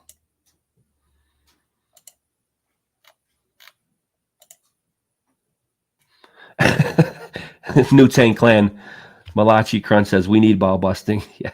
Like, let's go Jets. How fucking dare you, bro? John Martin says, don't be fruity. Yeah, don't be fruity. Yeah, be fruitful and multiply. Don't be fruity and blow a guy. That's Owen Benjamin. That's the Big Bear saying, and it's hilarious. And I like it because it's, obviously Owen is a comedian. He is an insult comedian. That's what people are lost when they have reservations with him. It's like, yeah, he happens to be extremely faithful, but he also happens to be like a filthy insult comedian. You guys remember Sam Kinison? You guys go to a comic club back in the 70s or the 80s. With what's going on now with woke culture, these woke people would probably melt, like what the stuff that they said back in the day. And it's just crazy to me that a comedian gets the heat that he does. So, good on him. And if you want to bust his balls and stuff, whatever, I'm not going to take it personal, Yo, what's up, Tartarian Truth? Good to see you, man. Speaking of ball busting, this dude's a pro at it. Like a pro at it. John Martin says truth. Thank you. I appreciate that, John Martin. Salty Dog says 33 degrees of what? All right. Onward. Now we're going to start getting into inoculation, I believe. Pasteurization of milk. Oh, yeah. Big industry. Taking you away from this growing your own stuff. Oh, it's just much easier to get it from us type of deal. Safety in surgery. I will give the Western medicine commendations for that because our trauma care is, I think, bar none the best in the realm. But preventative and this wellness thing now that's happened ever since their Wizard C narrative is out of here. Again, here we go. Promoting propaganda of space. I'm not even going to read this stuff. You can pause it and read through it at your leisure. But this is the stuff that did fascinate me even up to like 3 or 4 years ago. The enormous scales, the numbers they talk about, black holes that I showed you I have books on, that I wrote a paper on and got very good, an awesome grade on it in high school because I absolutely killed it writing a research paper on, it's probably college level, my paper that I did on black holes. Like they'll say that there's stars. Here you go, measuring a star. You break. Only with equipment that can be used by these guys at their in their facilities, in their universities. If you go into their program, it's not everybody has these things accessible to them. They could do, but we do have, like I said, things like I showed you with SG Decoded and Abu Conspiracy. We can use these dudes, and it all comes down to whether or not you trust what he's putting out on this thing as being real. And I do. I believe that he is not lying about the experiments that he does with lasers, proving that we are seeing on a flat land, at least. You know, a lot of people think that this is all BS lies. I mean, it's like, how could you endeavor to do that? I don't think that this is lies. Like, for example, I'll show my dad this and he'll be like, well, that could be all faked. You know, it's on the internet. I'm like, okay. Yeah, so it gets you hooked in if you have a proclivity for like anomalous stuff. Like, how can they say that there's 2 billion stars the size of our sun compressed into a space that would be the size of a marble? That's what starts a black hole.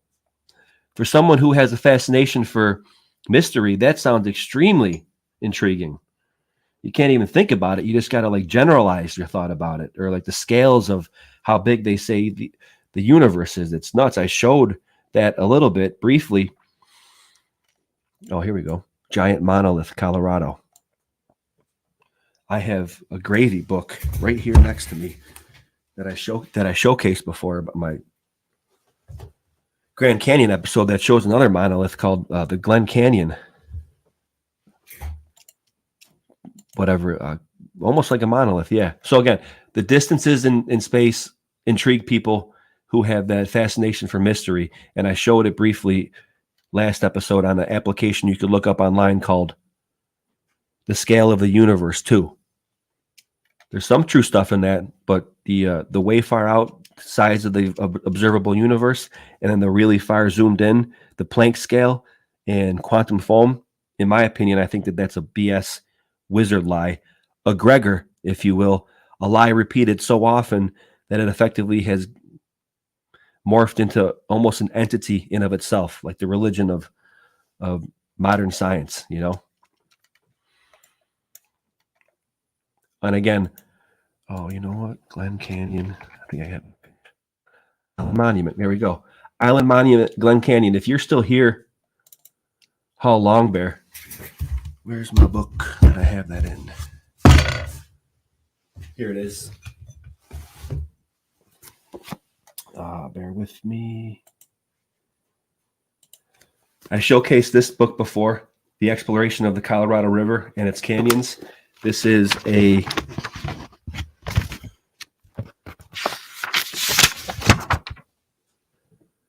This Dover edition, first published in 1961, is an unabridged and unaltered republication of the work of the first published by Flood and Vincent in 1895 under the title Canyons of the Colorado.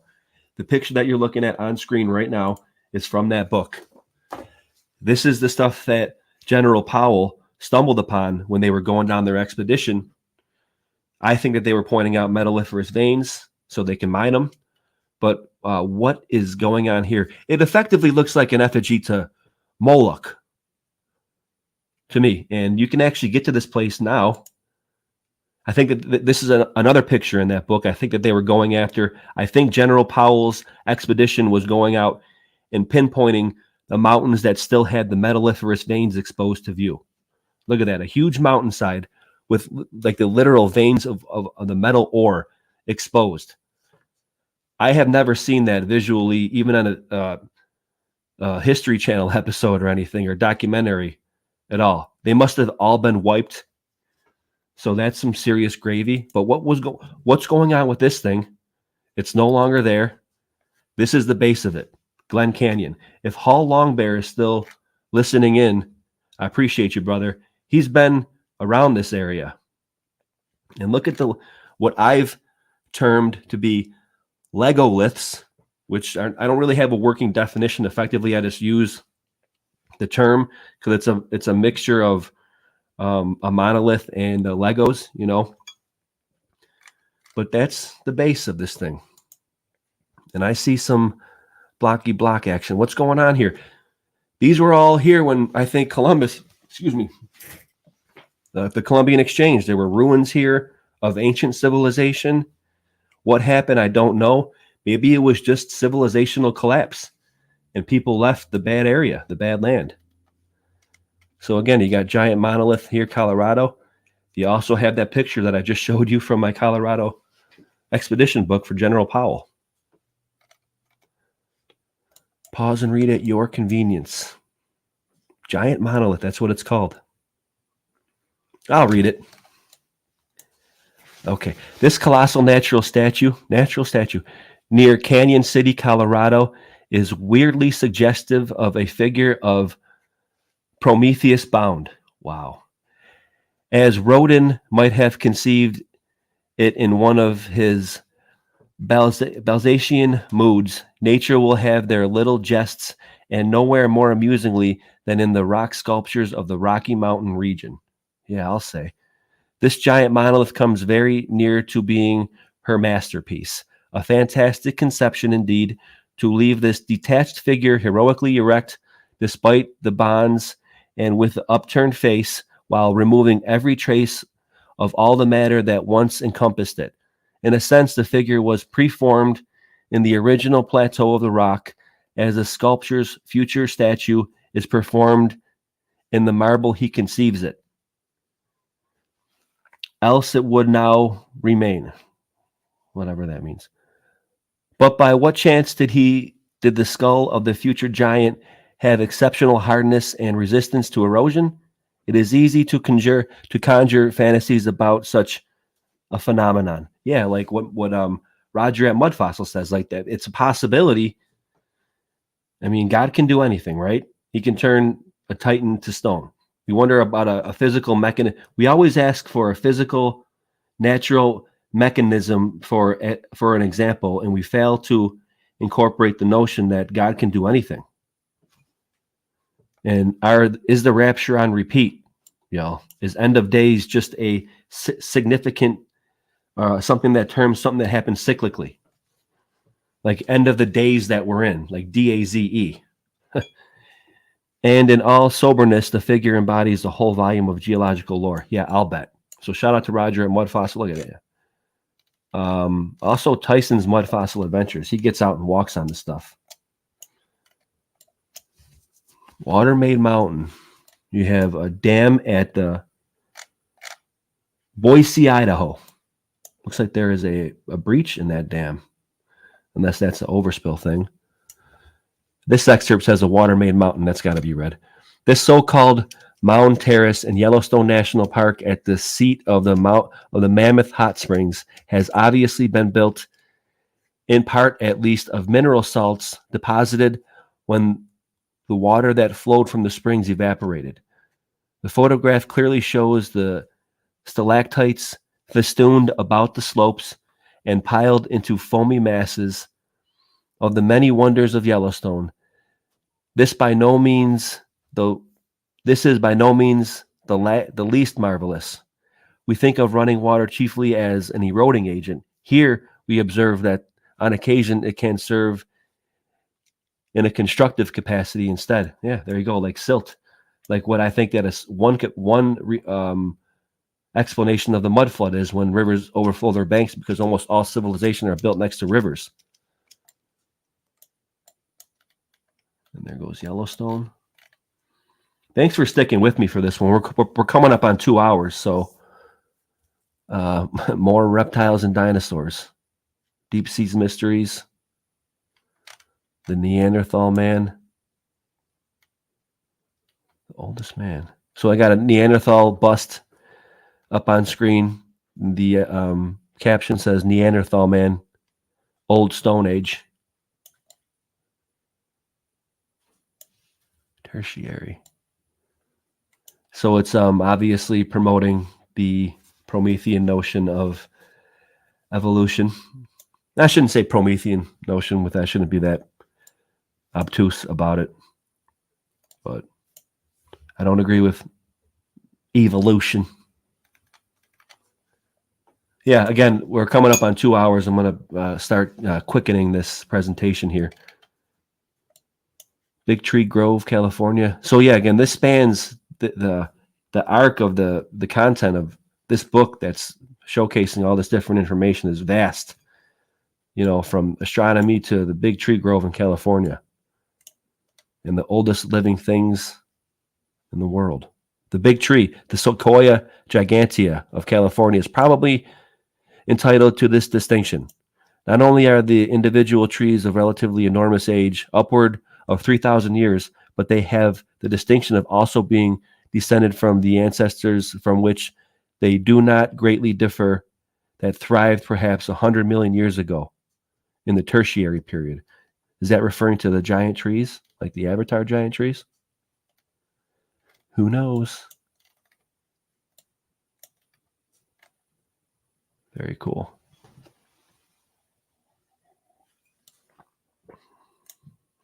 Shout out to Woodshop Bear.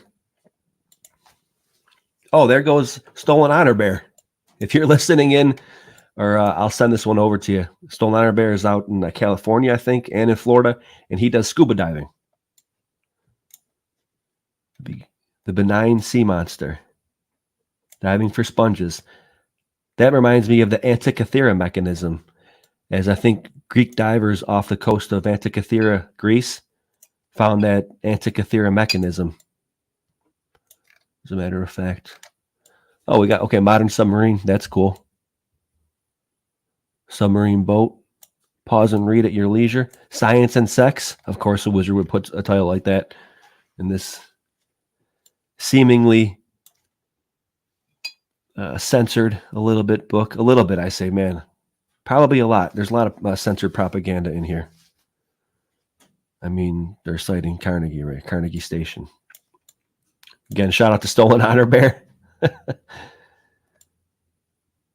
And that reminds me of the work that I got to do here in Buffalo about the International Railway Bridge, because they could not send divers down to the caisson foundations in the Niagara River water. Next page, we got Times of Peace, turbine engine. Turbine engine's pretty cool. Parsons high-speed turbine engine. Interesting. Turbine engine invented by Parsons. Acts on the principle of a multitude of small pushes applied to a series of minute blades, so adjusted that the portion of steam, again steam, a derivative of steam, is escaping from the cylinder, passes over the series of another. Rotary motion is thus achieved directly instead of indirectly by an outside mechanism. The general overview of Parsons high-speed turbine. Very cool. Other page, we got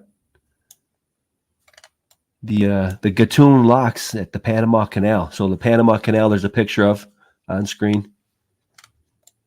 And in the ballot of Scientific American, to determine what were considered the greatest modern marvels of the world, the Panama Canal was allotted 8th place as an engineering feat.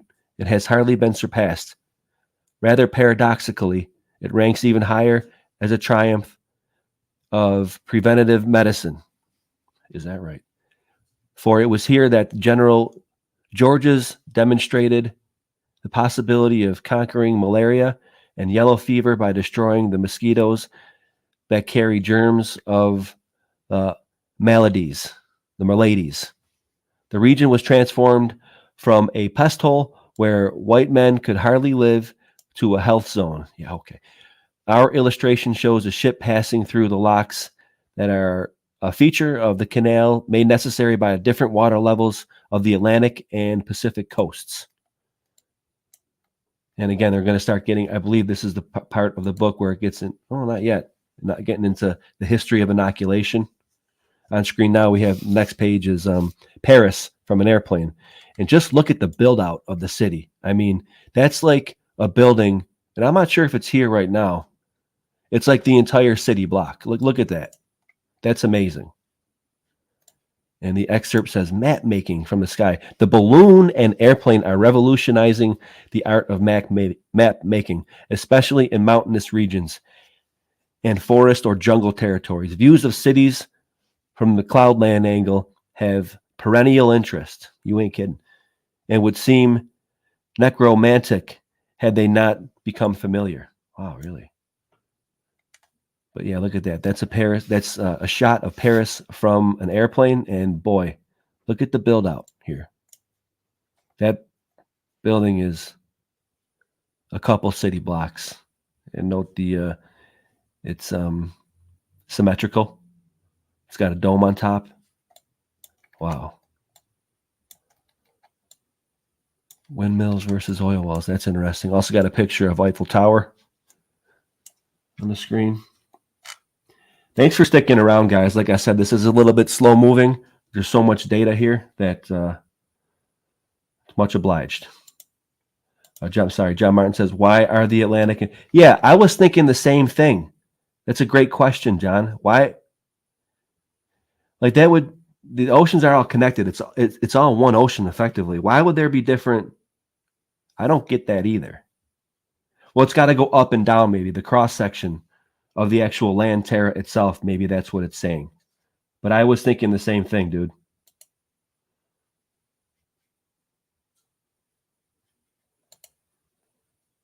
Enoch Hayes reporting live from FEMA Region 5. Tartarian Truth says, never seen that building. Yeah, me neither, dude. Like, was that taken down? That's what I'm saying. Like, there's some serious gravy in here. Tartarian Truth comes in with a banger insight. That's the kind of shit I'm talking about. I had never seen this before either. Granted, I'm a big fan of like walking on what I research. And if I can't get there to research it, I make the point of saying that it's pure speculation. I'll make no claims at all. So yeah, good on that feedback. 4Jacks, good to see you. Panama Canal now runs north-south, not east-west. Crazy. Yeah, I hear what you're saying. Because that little isthmus of land that it's on is going north and south. That's not a Mandela effect for me. And a Mandela effect, I think, is 95% of Mandela effect is programming, where you heard something different from the original in media or something like that. But there are some ones that stick for me. Berenstain Bears is a huge one. I don't know, guys. Give Me Shelter. Shout out to Rolling Stones. My dad loves Rolling Stones. He loves that song too. Enoch Hayes, extrapolating the data. I appreciate that. Thank you. Yeah, it's a lot of data. And I got to find a way to, I'm not trained in any of this. So I have a little bit of charismatic character to me. So it gives me the ability to present this stuff and host a show and everything. So that means a lot to me. Thank you. Oh, what'd you say, Kara? Hold on. Yeah, you get it. I kid. Anyway, yeah, so Tartarian Truth said, I have never seen that, but look how big it is. I mean, it's massive. So pause and read at your convenience. You got the Tomb of Napoleon. What is it, like 3 feet in length? Cathedral of Notre Dame, we know about that. Radio for bees and butterflies. What's going on there? Oh, yeah, there goes the Cathedral of Notre Dame. Okay, check that out. Wow. This is an isometric picture, meaning that the it's on an angle, a Dutch angle, if you will, for a cinematic movie definition or term. It's not at a right angle. But what's radio for? This is what I'm saying. Some of the excerpts and are like just out of place. Radio for Bees and Butterflies is the title. In these days when we are all marveling at the wonders of radio and feeling pride at the achievement of our race, we are suddenly confronted with the suggestion that man is perhaps the last animal to learn how to interpret radio messages. That's funny. It is disconcerting. It is a disconcerting suggestion, but worth considering. Yeah, whatever that gets into. I'm not going to read it further, but I'll zoom in, and you can pause and read at your leisure if you're interested in that stuff. It does sound enticing, but it's not in my wheelhouse. And I got to get through this. Where we at? 83. We're coming up to the end, y'all. You guys got some patience. Here goes farming, Big Huge Farming Tools. That's one thing I've always said, because I hear my dad saying it back in the day. I mean, the farming equipment, shout out to farmers. You guys do a lot of work. You guys keep our, the truckers keep the stuff coming to the stores, and the farmers keep the stuff that's the food to be supplied to the stores going. So huge part of our production here in America and the ability for us to be productive on a massive scale has to do with the backs of our farmers. Shout out to them. And again, what my dad would always say, because the equipment is so big and like treacherous, really, you slip up or you mess up. Like, look at this dude. This dude's sitting. Homie is just sitting on that thing. Don't fall off, because again, if something like an accident happens, when a farming accident, it's a very bad thing. So God bless the farmers. Not only are they keeping our stores stocked, it's a hard job.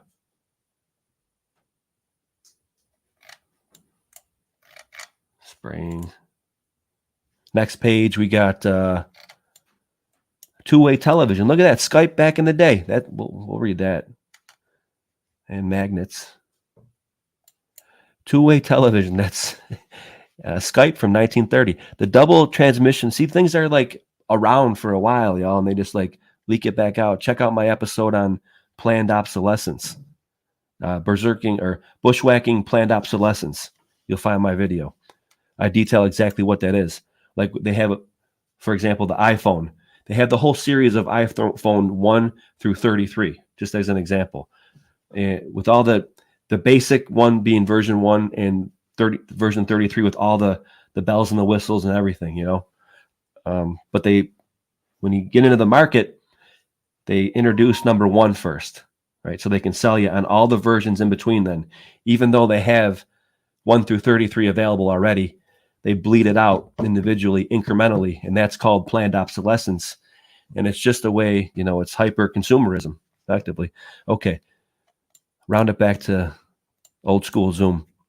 The double transmission of pictures by radio so that each listener sees the likeness of the other is culminating accomplishment of television. As yet only an experimental success, but perhaps to be a commercial method in the not too distant future. The transmission of pictures is accomplished with the aid of scanning disc with a spiral series of holes which scan the object to be pictured, permitting reflections that fluctuate with the contour of the face or light and shadow on a photograph. To modify the current operating through a vacuum tube of special construction, television is not a greater but only newer marvel than other radio manifestations. Interesting. Unicycle. What's got a television apparatus? Little homie. Looks like a young kid. On the other page, we got news from the sky. Reporting the news from the sky from a monoplane. Cool. Ready to direct train by radio. RC car, original RC car. Who doesn't remember RC cars? Okay, back to the chat. Isabella, Paris from the airplane. Well, it makes sense why they didn't just want to blow it. Salty, Cape Cod Canal is the meeting of two oceans. Nothing is level. Isabella, we have huge Olympics with our old and new showcase machines for planting and harvesting. The bounty of the earth. Yeah, exactly. Bountiful. Scarcity is only a deal in scarce cities. Overpopulation is only an issue in major metropolitan cities. There is nothing but free land out there. John Martin says, my tenant is a railroader. Pray for them too. Yeah, exactly. Railroaders, the truckers. That's those are the blue collar workers that keep our country running. And that's what it's going to come back to. It's kind of a essence and an undertone of what I do here in Buffalo. history doesn't rhyme, but it repeats. Or history doesn't repeat, but it rhymes, right? It's starting to rhyme in real time right now with all this cataclysmic stuff going on. Rest assured that this is going to get looked back on in the future as a quote unquote cataclysmic time in history of man with the whole sea narrative, right? So something, a crazy situation that's not necessarily overturning rocks and mountains can be deemed a cataclysm in hindsight. Okay, and then you can apply anything you want to it when you have the pen, like the victor holds the pen. That's a very big generalization, but yeah. Tartarian Truth says the Invention of Secrecy Act of 1951 needs to go. Not familiar with that, dude, Tartarian Truth. If you could lay a little gravy in the comment about that, that would be dope. Philip, welcome, says, think of the brain power to come up with this stuff. We do good to send emails. Great point. Exactly. Right. That's why I have I take reservation with the whole horse and buggy trope of this internet research niche. They did have gumption and work ethic back in the day. Here we go with inoculation stuff. Say a prayer for that little boy right there. Because what we're starting to learn right now, again, we're starting to see history rhyme in real time. Pray for the people who were misinformed and went through with it. And that's all you could do. Because the people who progenerated this whole wizard charade have already sealed their fate, y'all. We don't need to go and get the pitchforks and the torches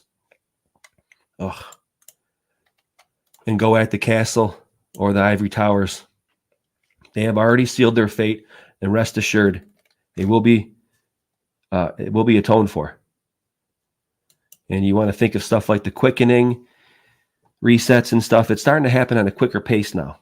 But again, like I said earlier, the information that we're churning up from the depths, it's taken a little bit more time to unfold, but it will. And again, the mainstream academia, we're coming for you. And that's not on a physical level or whatever. We are putting this information out there, and we're questioning what you've been putting out for the past 100 years. So, like I said, you've been warned professionally. Star clusters, measuring the universe, Tycho's Brahe's quadrant. I'm sure that stuff's really gravy laden, but again, this is all conjecture from wizards and effectively assertions and claims made off of the backs of nothing but constructs. And you can't verify what they're saying at all because the instruments that they are using to do this work are not accessible to the average person. And if you question that now, unfortunately, you get laughed at. But that's starting to change. Like I just said, it is starting to change. Keep your patience and your faith and your attrition for that stuff. And I appreciate you being here. I got way more books to share in this fashion. It's super slow moving, but again, it's like a nonstop juggernaut when you come and check out the Berserker Bear work. That's how I do. Half Dome. Awesome. I believe, if I'm not mistaken, somebody scaled that free-handed.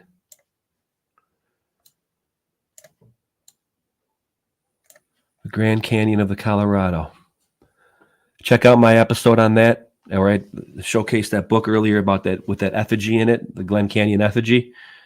I did a episode on that book, showcasing that book and detailing General Powell. So I would say search for bushwhacking the Grand Canyon. And the excerpt where it says the Grand Canyon of the Colorado in this book says, conceded by every observer to be one of the most extraordinary natural spectacles in the world, this canyon has altogether exceptional scientific interest as well. The horizontal strata, elevated thousands of feet from their original seabed level, have been cut through by the river, the water remaining at about the same level as the land rose, somewhat as a saw cuts through a log of wood. To use an illustration credited to Major Powell, there you go. Boom. His name was actually cited in here. I got that book right there. This is where I'm unmatched. And I'm not sticking my chest out here. And maybe I am a little bit, because I've put out research already on books that I've had that cross-reference each other. That cross-reference each other. You got General Power cited here. I didn't know that. I didn't read this book all the way through per the actual format of it. I just showed that book that I have of the dude. I mean, you know, for my field work that I do, I get out in the field and walk on what I research. I host shows and stuff like this. I showcase all this information from my books. And that on that level, I'm not saying that I'm the best researcher ever, but as far as the breadth of what I have to show you guys as far as content, it's pretty diesel. And I'm not sticking my chest out too much there, but every so often you got to a little bit and spit in the dirt, you know, professionally speaking. So there goes Powell. Check out my episode on him. He went through there and found that effigy of that huge Moloch statue, allegedly. Anyway. Okay, so Powell went through there, who first explored the canyon. Yep, I detailed that. The strata in the walls reveal geological history of the world through successive ages incomparably. And the canyon as a whole gives matchless object lessons in the mechanics of transformation by erosion. Yeah, that is true. Okay, moving right along. On the other screen page, we have how glaciers work. Oh, that's crazy. We were talking about the Ice Age. Glaciers are, in effect, rivers of ice. They move slowly, but they persistently move. They move slowly, but they persistently move. It's just weird. The grammar in here is a little bit off, like the editor was kind of taking a nap when he was doing his job. And the weight of the ice mass is so great that its eroding and transporting power is enormous, indeed.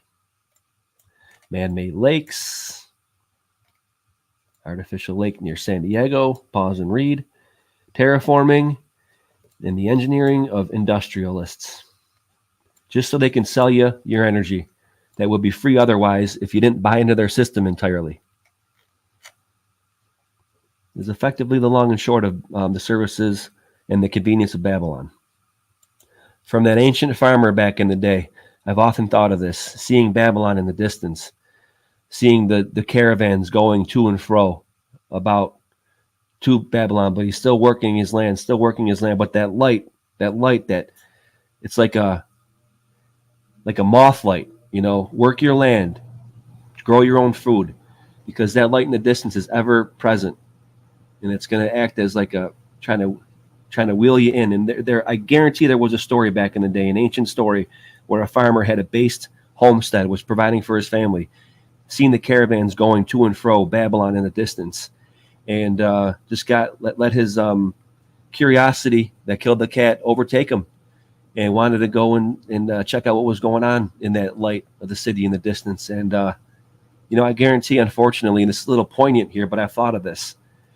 There was a time when that farmer walked away from his homestead and went to that light of Babylon, and he didn't return. You know, that's effectively the long and short of it. We all have it. We have it in our phones now. You know, they give it to us right in our phone right now. It's not a light in the distance anymore. It's our blue light in our face. You have to, boy, is it more ever apparent now that you gotta, we all have that intrigue for mystery, but when it comes down to maintaining your home, your community, your family, the news is what's happening down your street, right? You want the weather? Look up. That light in the distance, that eternal news source or whatever of, like I said, the convenience and the remedies of Babylon, you can provide for yourself, and they can't pull your card as easily when you don't rely on their systems. It's kind of the essence of Bertaria, effectively. So, yeah, there you go. That's my take on stuff. Be aware of the farmer in Mesopotamia back in the day who got lured away from his family because of the light in the distance of Babylon. It happened, and it's very sad. And it's happened ever since then. We got to stop it. I mean, we got to at least try. And it doesn't mean picking up the pitchforks and the torches, y'all. You build away from it. You provide services and conveniences away from it for your family and your community. There you go. All right, so back to the book. On this page, we have chimpanzees and gorillas. And the strength of Suzette. I'm not sure what that is, but we got flamingo colony. On the other page, we have modern whaling. I'm not going to get into that. It's kind of a negative part of history to look at. They went nuts with that whaling. Look at that. It's a big old whale. From whale to dynamo. That's a really big excerpt, and I'm not going to read it, but it does sound interesting. So, in order for you guys to have it available, make sure to pause it. And moving right along. Next page is about, botanicals. Or, oh no, that's a snake. The protective coloring of a rattlesnake. Didn't even realize it. Excuse me. Camouflage. Everybody knows what camouflage is and how amazing it is in nature. Nature is beautiful. Got a butterfly resembling a leaf. And we got the plant that eats flies, the Venus flytrap. We know that. Oh, actually, these are the pitcher plants where I'm familiar with these. I think that they're in Borneo off the top of my head. And these aren't Venus flytraps, but they still ingest insects because they secrete a waxy substance. And these things are hollow, and they have water in the bottom of these. And what insects do is they land on them trying to get the nectar. And the oil that these things secrete is so slippery that not even insects can latch on, and they fall into the plunge pool, if you will, and they can't get out. And the actual plant itself digests them because the water that's in here, the plant also secretes like a digestive type of enzyme that digests the insect. So the plant itself, this is a carnivorous plant, gets the nutrients from the actual insect. There you go. Pitcher plants. They kind of look phallic in a way. Some of them do. Next page, we have John Fitch's steamboat. Again, steam, different application of steam on the water. Pause and read at your leisure. The first twin screw propeller. This boat kind of looks like the one that's, maybe not. I was going to say like the James Bond chase scene. This is the model of Stevens' twin screw steamboat. We also have a picture of a model of a stern wheel steamer. Charlotte Dundas. And then a tortoise. So yeah, we got a steamer, a big, huge steamship. Kind of looks like maybe what the Titanic would have looked like. And we have a tortoise, picture of a tortoise right in the middle center dead screen. Tortoise, most familiar of large shell bearers. Okay. Bearers. All right, I'm going to hop back into the chat, and we're going to quicken this up a little bit. 2.5 hours. This is like a Martin Leitka stream. Martin Leitka. John Martin says straw. Malachi Crunch says, I think steam played much more bigger role part in the world.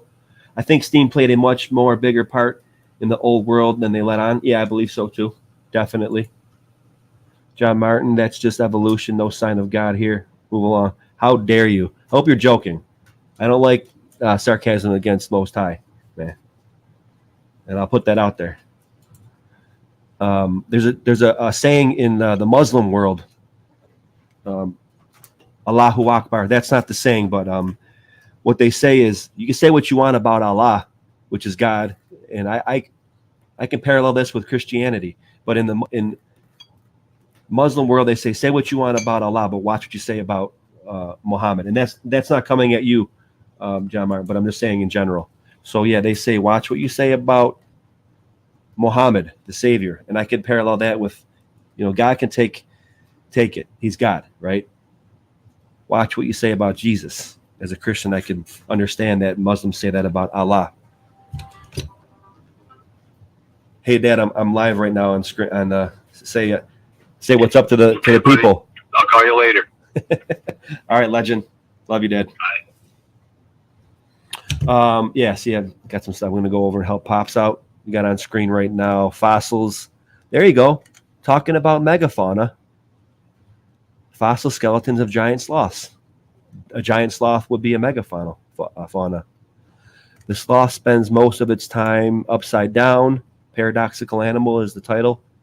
And you got a sloth hanging upside down on a tree. But there were giant ground sloths back in the day that were like 15 feet tall. I bet that they were nice nice meat for the short-faced bear. You know what I mean? Also got a picture on screen right now of artificial lightning. This is cool. That actually kind of looks like a phoenix right there. I wonder if that's put in there purposely by these Promethean book publishers, allegedly. Could it be? Okay. Artificial lightning. This spark over between electrodes 9 feet apart. Okay, so that's pretty big scale. These things are 9 feet apart. Whoa. With current at 1,000,000 volts may justly be spoken of as artificial lightning. The demonstration was made at the High Voltage Engineering Laboratory of General Electric Company at Pittsfield, Massachusetts. It is said that the current transmission at 1,000,000 volts was never before accomplished. There you go. And that does look like a phoenix. Okay, on the other screen we got diamond cut diamond. We got a diamond cutting machine. That looks pretty cool. And a 92 blade. What are these things called? Oh man, top of my head, I don't know. Does anyone know in the chat what these things are called? They have all the different knives in them. This is amazing. I'd like to have that, huh? Oh man, I don't want to look it up.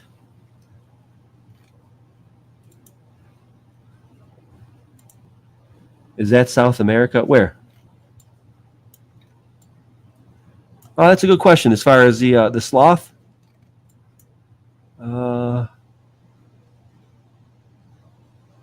gigantic sloths, ground sloths lived in California. It doesn't say actually where that giant sloth is, or where that sloth is hanging upside down. Enoch. Philip says a Leatherman tool. Yeah, but there's another more common term for it. There you go. Philip got it. The Swiss Army knife. Or Isabella got it. Nice. All right, moving right along. Let's go. Penguins. Yeah, the strangest modern bird in the South, only found in the South Pole. The penguin is not of the strangest. The penguin, if not the strangest birds, is at least one of the. What does that say? The penguin, if not the strangest of birds, is at least one of the strangest. Just redundantly weird, this editing. They are found only in the Antarctic regions. Their capacity to make long sea voyages, yet return to an isolated island to breed, is an outstanding mystery. Yeah, there still are mysteries these days. Oh, look at this. I never saw. Prehistoric American monuments on screen. You got a picture of an old American ruin that actually looks like a tower.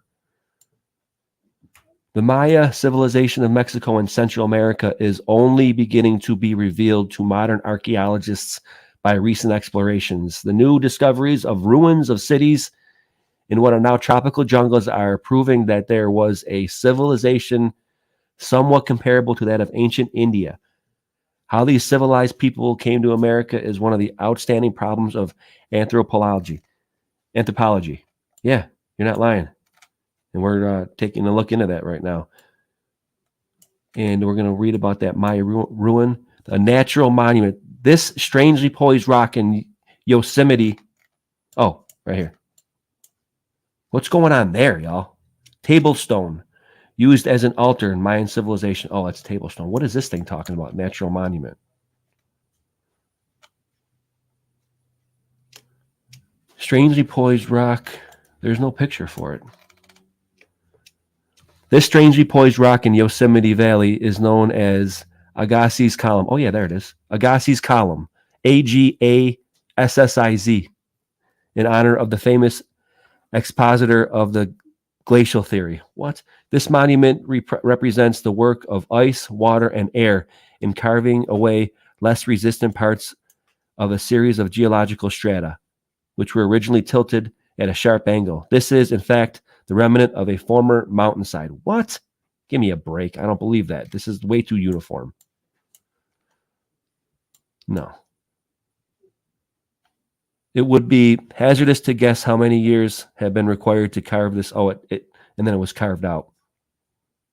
The strange souvenir, but it would be a term measured in million-year units. What?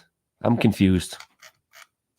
Naturally carved, I guess, in those type of segments like that? I doubt it, unless I'm not reading that correctly. That looks like Mayan codex right there, actually, sort of. You guys are familiar with that.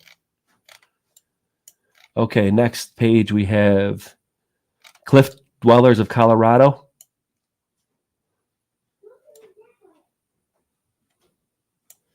And all the way to Chrysler Building in New York. Oh, there goes the Agassiz column. That makes more sense. Okay, so what I just read is for what you're featuring on screen right now. That's kind of confusing that they have a column talking about it, and there's a picture right next to it that looks like a column, but the actual excerpt itself is for the picture on the other screen. That's kind of confusing. Anyway.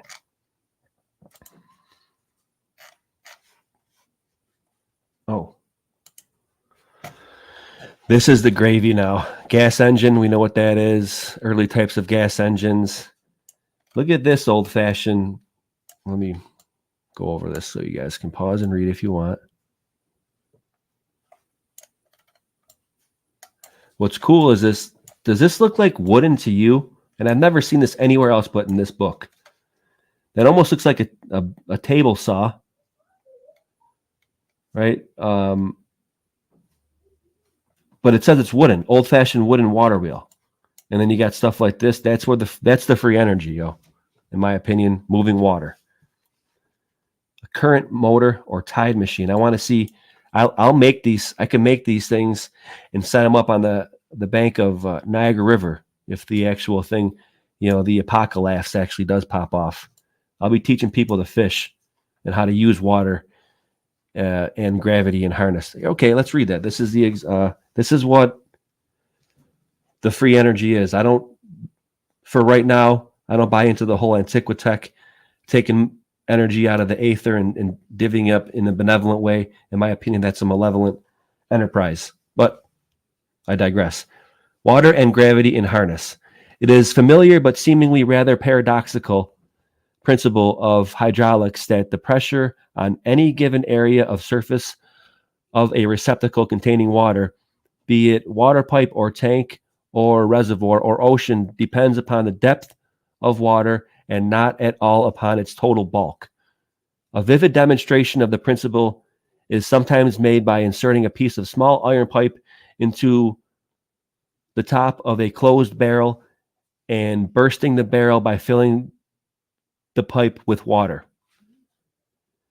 If the barrel were at the bottom of a vast reservoir with no support outside its own staves and hoops, it would not burst until the water in the reservoir rose to a certain level, and that level would be found to be just as high above the barrel as the column of water in the inch pipe used in the other experiment, so relative.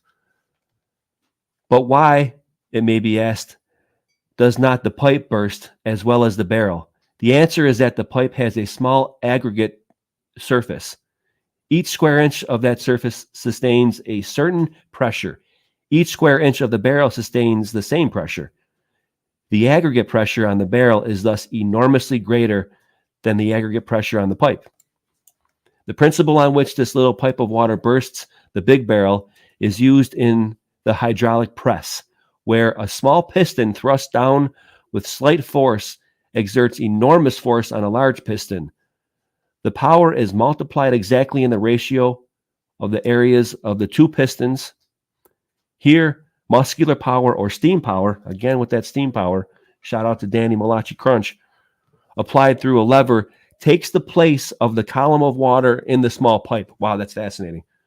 Very simple experiment to do, seemingly, but it's details a fundamental mechanism of matter, if you will, merely as a matter of convenience. An even more familiar practical illustration of the principle is furnished in mountainous regions when water is piped from a lake or reservoir at a height and directed from the nozzle of the pipe against the blades of a bucket of a so-called Pelton wheel, Pelton, a relatively tiny stream of water with the pressure that gravity has given it, comes against the wheel with the force of a pile driver. Boom.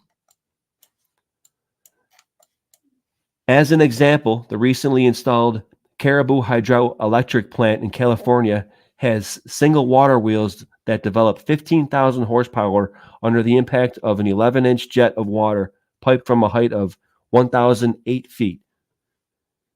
The wheel with its accessories weighs more than 100 tons. The water strikes each successive bucket with the impact of 86,000 pounds. Wow. Such is the power of water harnessed with gravity. There you go. That's the free energy. I want you to know how to direct it and move it. Next page, we have manufacture of matches. Okay. David Sling.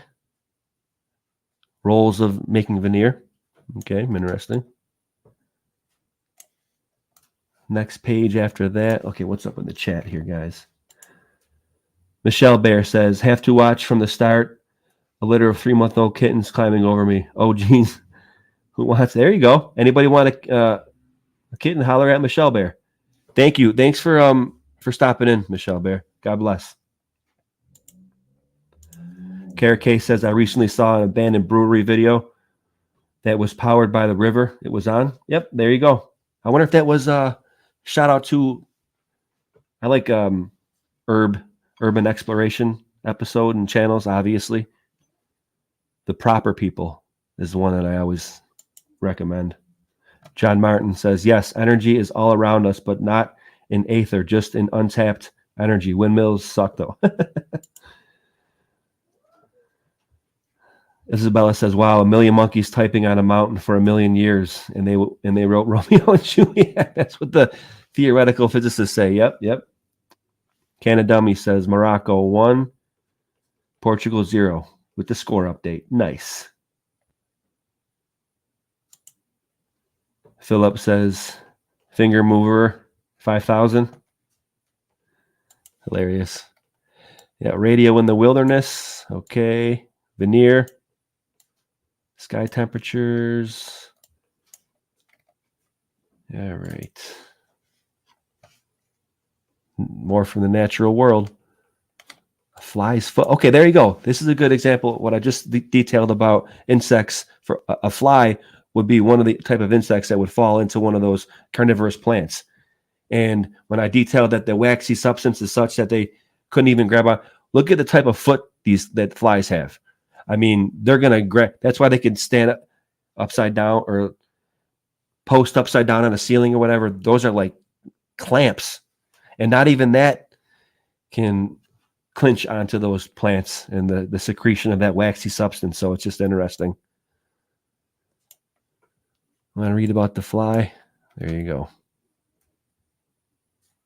Allegedly, that's what a human hand looks like to a fly. How could you ever know that and verify it? Fighting fleas and ticks. You know about that. Allegedly, that's exactly what the Zyklon B was. Just the tick killer, a lice killer. Genius and a meat diet. Next page. More space. Using a transit instrument. Telescope rotates to see the moving sky. Sunlight place of coal, paradoxically. All right, so we have a picture on screen of the sunlight in place of coal. rudimentary proto-solar power.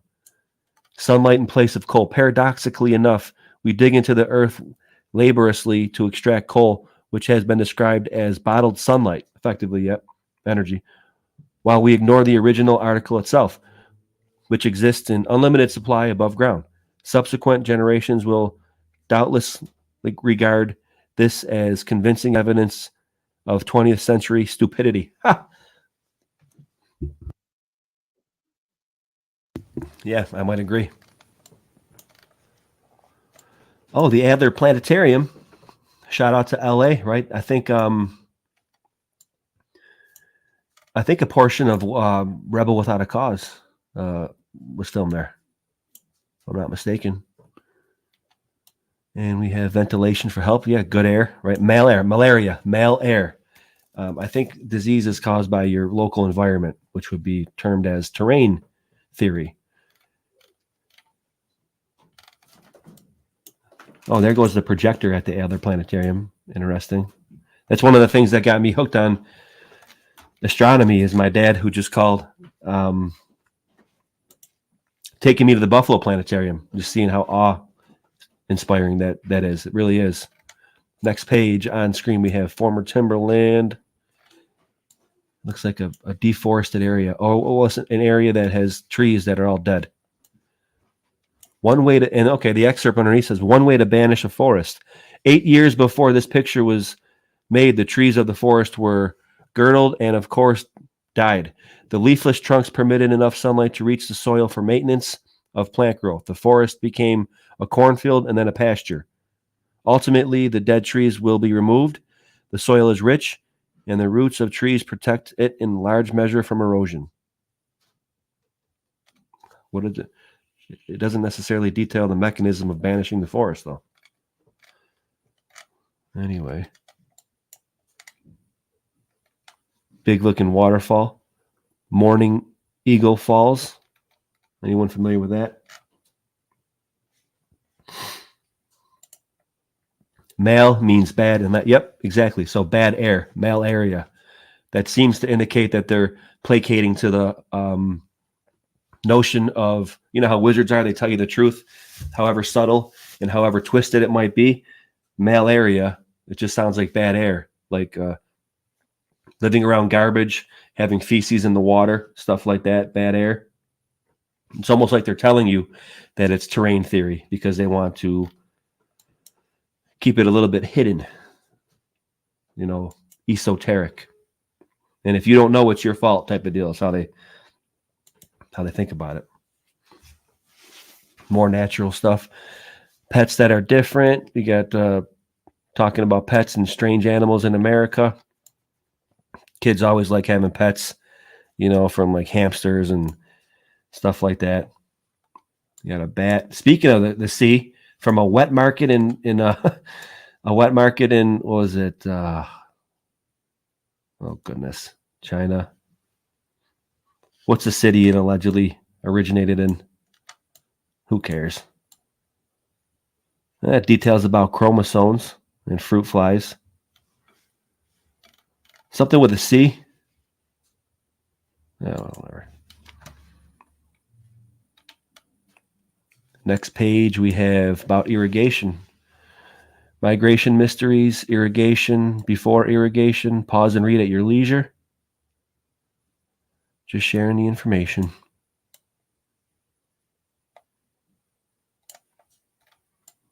That's cool. Irrigated orchard in Oregon. Little onomatopoeia there. Orchard in Oregon, or alliteration, I mean. Next page we have an Oriole. Shout out to Baltimore Orioles. That kind of reminds me of like the cocoon nests in Killer Clowns from Outer Space. Orioles' nests are rather diverse, huh? There you go. That's it. Yeah.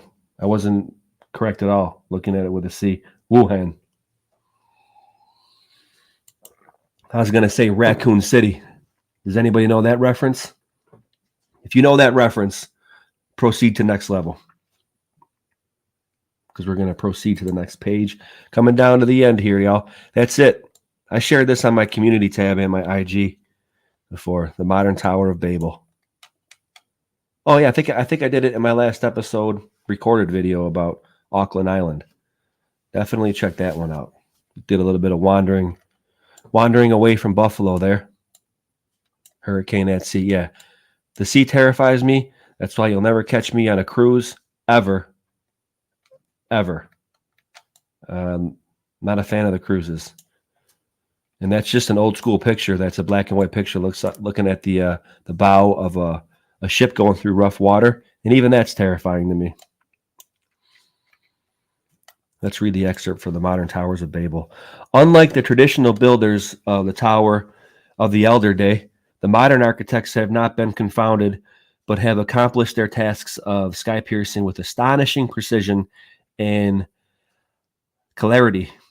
They have produced structures representing a new type of architecture designed to give the greatest possible floor space above the small available ground space.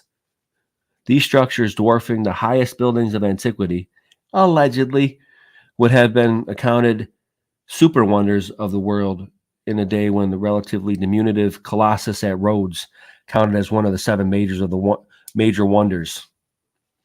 The Empire State Building at left. That looks weird.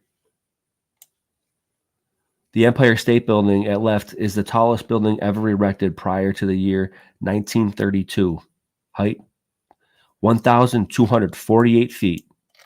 And yeah, Modern Towers of Babel. Who's to say that the Tower of Babel itself? This is why they ignore like biblical history, because allegedly that thing almost made it up to the firmament. I mean, you know, okay, so then we got fish and a whaleback ship. Anybody ever heard of one of those? And shout out to my pops, because my dad loves these ships. And I got him one back in the day, a smaller version of one. Check it. Not this one. I got this one here for me. And this is from Fairhaven, New York. That's just outside of Oswego, where my wife and I went for a cottage house a couple summers ago with some family friends. And I pulled a bowfin out of I showed you before, Little Sodas Bay. Bowfin. Here you go. D. Kirby caught a bowfin at Little Sodas Bay, August 14th, 2019. That's Little Sodas Bay right there. About a half-hour ride, not even 20-minute ride to Oswego. And that's what I thought of that. Oh, you know what? Sorry. Let's pull that up a little bit bigger. Pat myself on the back for that one. There you go. Little Sodas Bay. One of the bigger fishes I caught. Also caught a walleye. Yeah. That's out of Black Rock Harbor. That's the biggest fish I ever caught. And those are good eating. All right. That all from a Spanish galleon looking ship. Okay, moving right along. We got the Morse telegraph instrument. There you go. Classic. And of course, the new Niagara Colossus. We'll read that. Niagara Power Plant. Look at that. Talk about dynamos. Here we go. One of the greatest inventions of all time is the water wheel. No one knows where or when it was developed. I might say the Archimedes screw would be a rudimentary possible nexus of that. I digress. But its use dates from remote antiquity, and it continued to be far and away the most important of inanimate workers until the advent of the steam engine.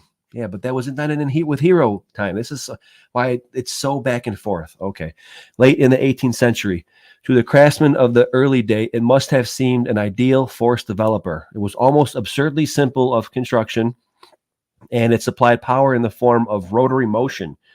You had simply to adjust a belt to the axle of a wheel, and it would set any kind of machinery in motion. There you go.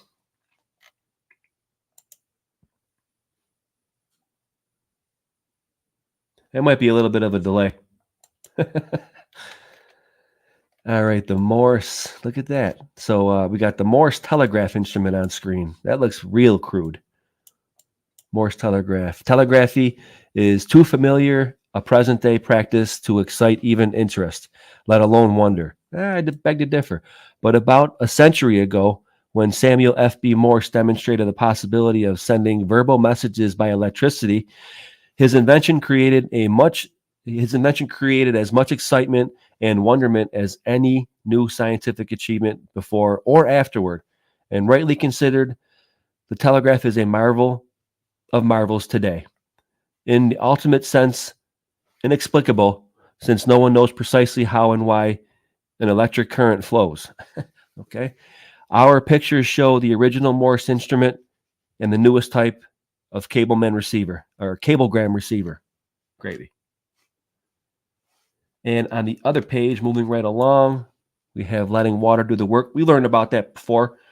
We have a power plant in Oregon that shows the side of a mountain where pipes are coming down from it, presumably water going through it, and jets of water shooting out the bottom of it. Anybody around from Oregon here? It just says power plant in Oregon. We also have a mercury vapor engine. Whoa. Interesting picture here, courtesy of General Electric. The mercury vapor engine. What?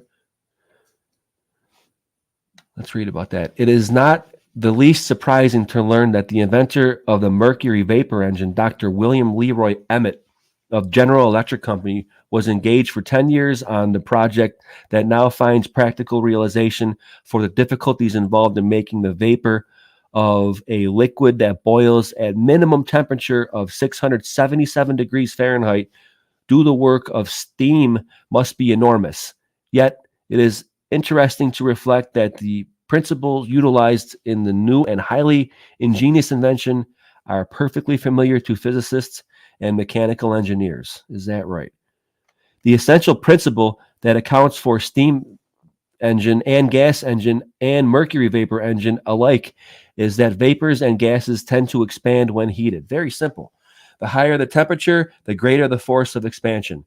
Hence the power of superheated steam and to make the present application of mercury vapor. Wow.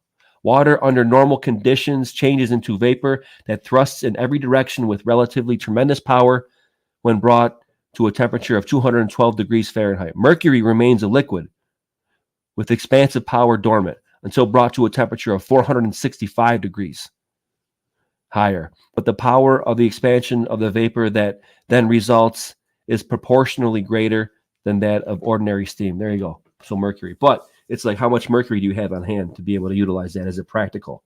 You know, we're not like the ancient Jin Dynasty emperor who actually had a model of China made in his tomb. And allegedly he had all the rivers and the waters showing as flowing as mercury. And yeah, Buffalo Bridge or the Peace Bridge. Go figure. It's like when I open up these books for my grandma, my great grandma Frances, and my grandpa. It's like I think that they were looking into the same stuff that I was. And the Peace Bridge. Now this is not the International Bridge. The International Bridge is a little bit downstream, about a mile downstream, but still. There goes the water intake that I question its construction in that turbulent water. That's a lot more of the work that I got to do here in Buffalo. So we got Tau Genius rang a bell. Pause and read at your convenience. We're getting over. Maybe I can get this done before 3 hours. It's cool that the Peace Bridge is in this book and that my grandma's great grandmother's name is stenciled on it. So cool. The Bascule Bridge, bisected. Let's define that. Built by the Canadian Pacific Railroad Company at Sault Ste. Marie. I got a video episode with Michelle Gibson. Shout out Michelle on the Sault Ste. Marie that I did a while back.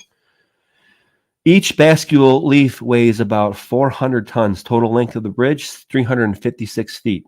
It's operated electrically, and the bascule leaves can be opened and closed in 1 1/4 minutes. Pretty cool. And again, with the construction that I questioned about the International Railway Bridge here in Buffalo, that is right. Okay, so we just seen on screen. You know what? Actually, let's do this. That angle that we had of the Peace Bridge was like right here. Heat game. Let's see if I can do it perfectly. That's why I like the hip fire, y'all. And again, I appreciate you all staying here with me for this long-winded presentation. That's kind of the angle we're getting at here. There you go.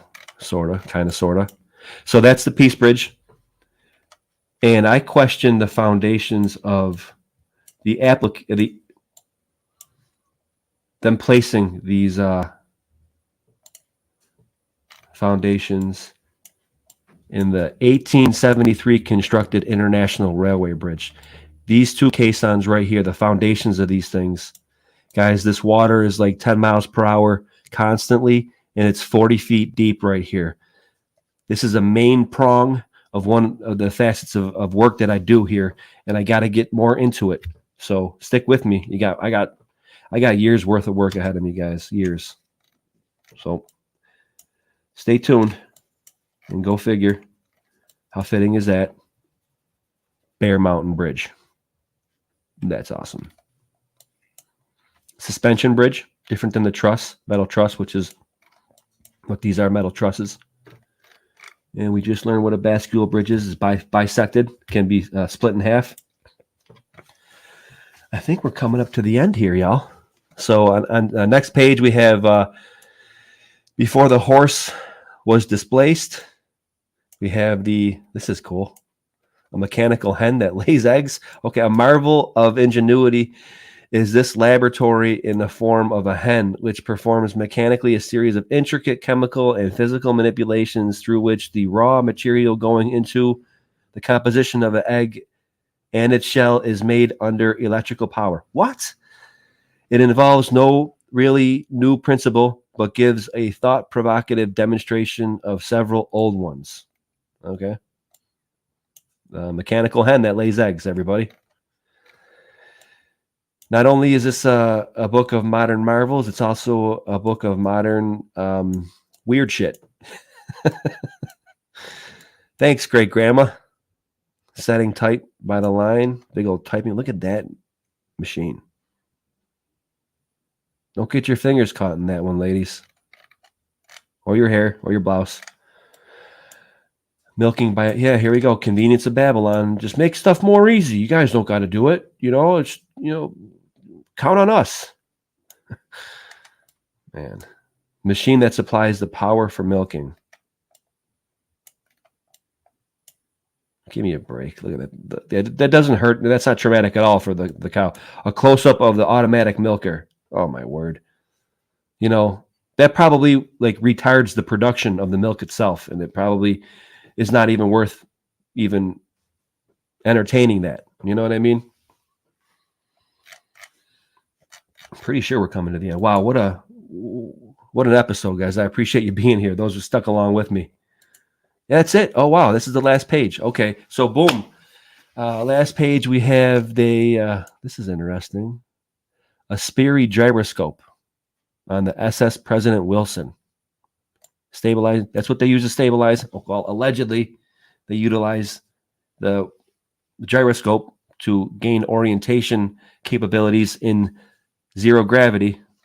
Allegedly. Also, I think that there's small gyroscopes in the Black Mirror mini monolith in all of our pockets. So when you want to go left or right, I think maybe it's liquid in there, mercury, but I think gyroscopes actually determine your phone's direction in your phones. Anyway, last page. We made it. We presented the whole book, guys. Give yourself a pat on the back. Appreciate it. Okay, stabilizing gyroscope. The spinning top is so familiar a toy that you probably have never thought of its action as extraordinary. Yet, if the same top, when not spinning, were to stand erect in defiance of gravitation, you would think the phenomenon altogether astonishing. Yeah, true. Okay. If you seek an explanation of the anomaly, now that your attention is called to it, you will be told that the spinning top owes its stability to gyroscopic action.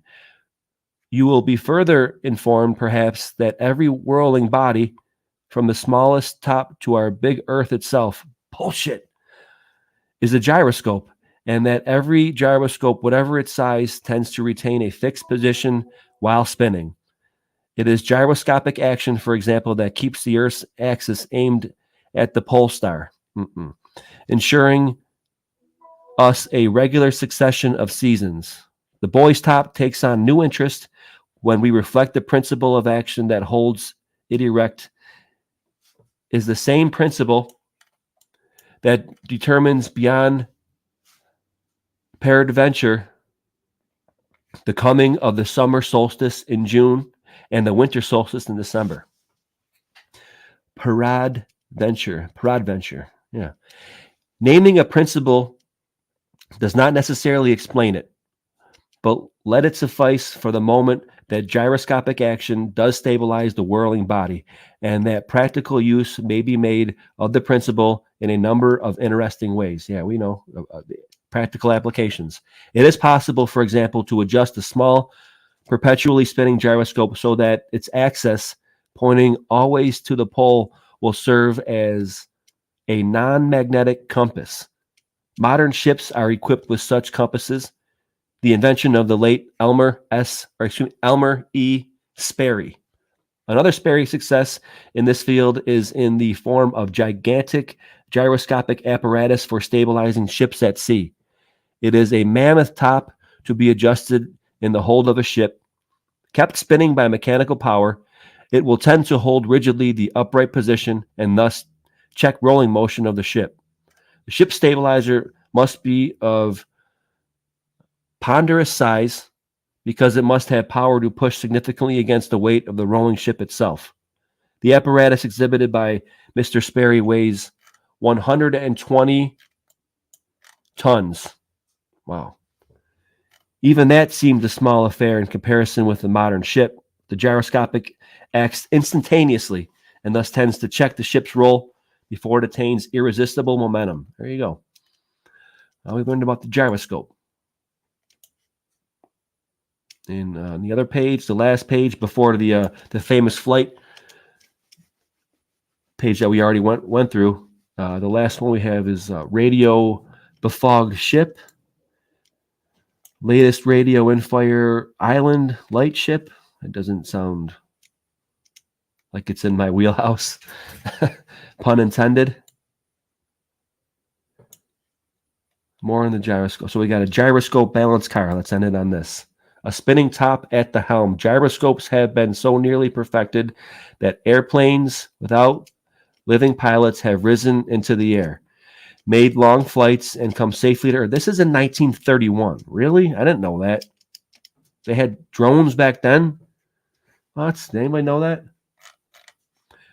All right. Am I still going? Am I still live, guys? Philip says, dude, who said birds aren't real? He was just about that. Yeah, Philip, you do seem like you're a little behind, but that's good.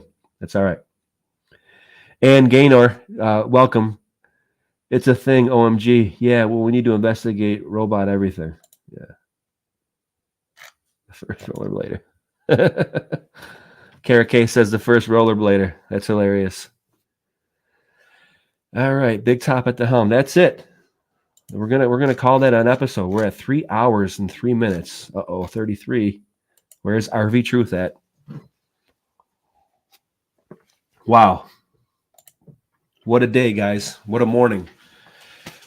3 hours presentation for the second half of my book right here. My great grandmother's 1931 Literary Digest. Rest in peace, great grandma Frances Roth. God bless. Thank you very much for all your books. You're doing me really good service right now. Also, the people that like to watch my show. So, yeah, dreidel, dreidel, dreidel. I made you out of clay. So now dreidel, dreidel. Dreidel, with you, I shall play. Yeah, nice. Okay, so I appreciate everybody for stopping in. Yes, thank you. This is Roth. Sam Altrino says, sorry if I butchered your last name, but thank you very much for that. And thanks everybody for stopping by. Thanks for the super chats. Kara K, I forget who the other super chat was from. It really means a lot. And underneath my videos, look for the super thanks. Sorry, guys. Yeah, I appreciate that. So without further ado, you got much more work. You heard me and Robbie talking about the Aboriginal monuments here, or places in Buffalo or around Western New York, excuse me, that we're going to be going to, whether it's work and field work along Erie Canal or what I'm doing with Malachi Crunch, Wu-Tang Clan. Yes, thank you. Thumbs up as well. Danny, we got to get to the Erie Basin Marina, dude. You know, I think that's an old Star Fort or something going on there, and all the infrastructure, modern infrastructure, is covering it up over. We got that stuff to do. I got way more books to showcase for you. That's what I do. I present books. I get out and do field work, and I present it. I am a family man, and I work full time, so I don't always have as much time to share the research with you. But we get there. Again, I said it before. I'm a slow-moving locomotive, like a juggernaut. I'm not going to be stopped. I'm going to keep moving, and it's going to be slow and steady wins the race. So without any further ado, that was another episode of Bushwhacking History in Buffalo with Berserker Bear. Had a little stint, special guest, Robbie Radbear. Shout out, buddy. Thank you. And thank all of you for coming this Saturday morning. Hope you have a great rest of your day. And be sure to check out my YouTube channel. You guys know where I'm at. Taboo Conspiracy, check him out. Give him a subscription. Make sure you let him know who sent you. And if you go back to my page, Taboo Conspiracy, shout out. You go there, let him know who sent you. Bushwhacking History in Buffalo, Berserker Bear. My channel, the top rocker picture takes you to my IG in the bottom right, okay? In between videos, I post gravy here, and I would recommend that you come in and checking it out, okay? Whether it's pop culture insight, whether it's movie recommendations like this, or music that I like, insights on what I'm doing for my research at that given time. You know, like I said, in between videos and episodes, you want to catch up with me on IG, it's a good place to do it. So I am going to sign out with that. Again, I appreciate everybody's coming, and I appreciate your super chats. I appreciate your insight and your feedback. Most importantly, I just like sharing the information with you. So you got a lot more coming from me. It's Bushwhacking History in Buffalo with Berserker Bear. Until the next time, keep it sleuthin'. Keep your heads up and your faith up, and God bless. I'll catch you on the next one.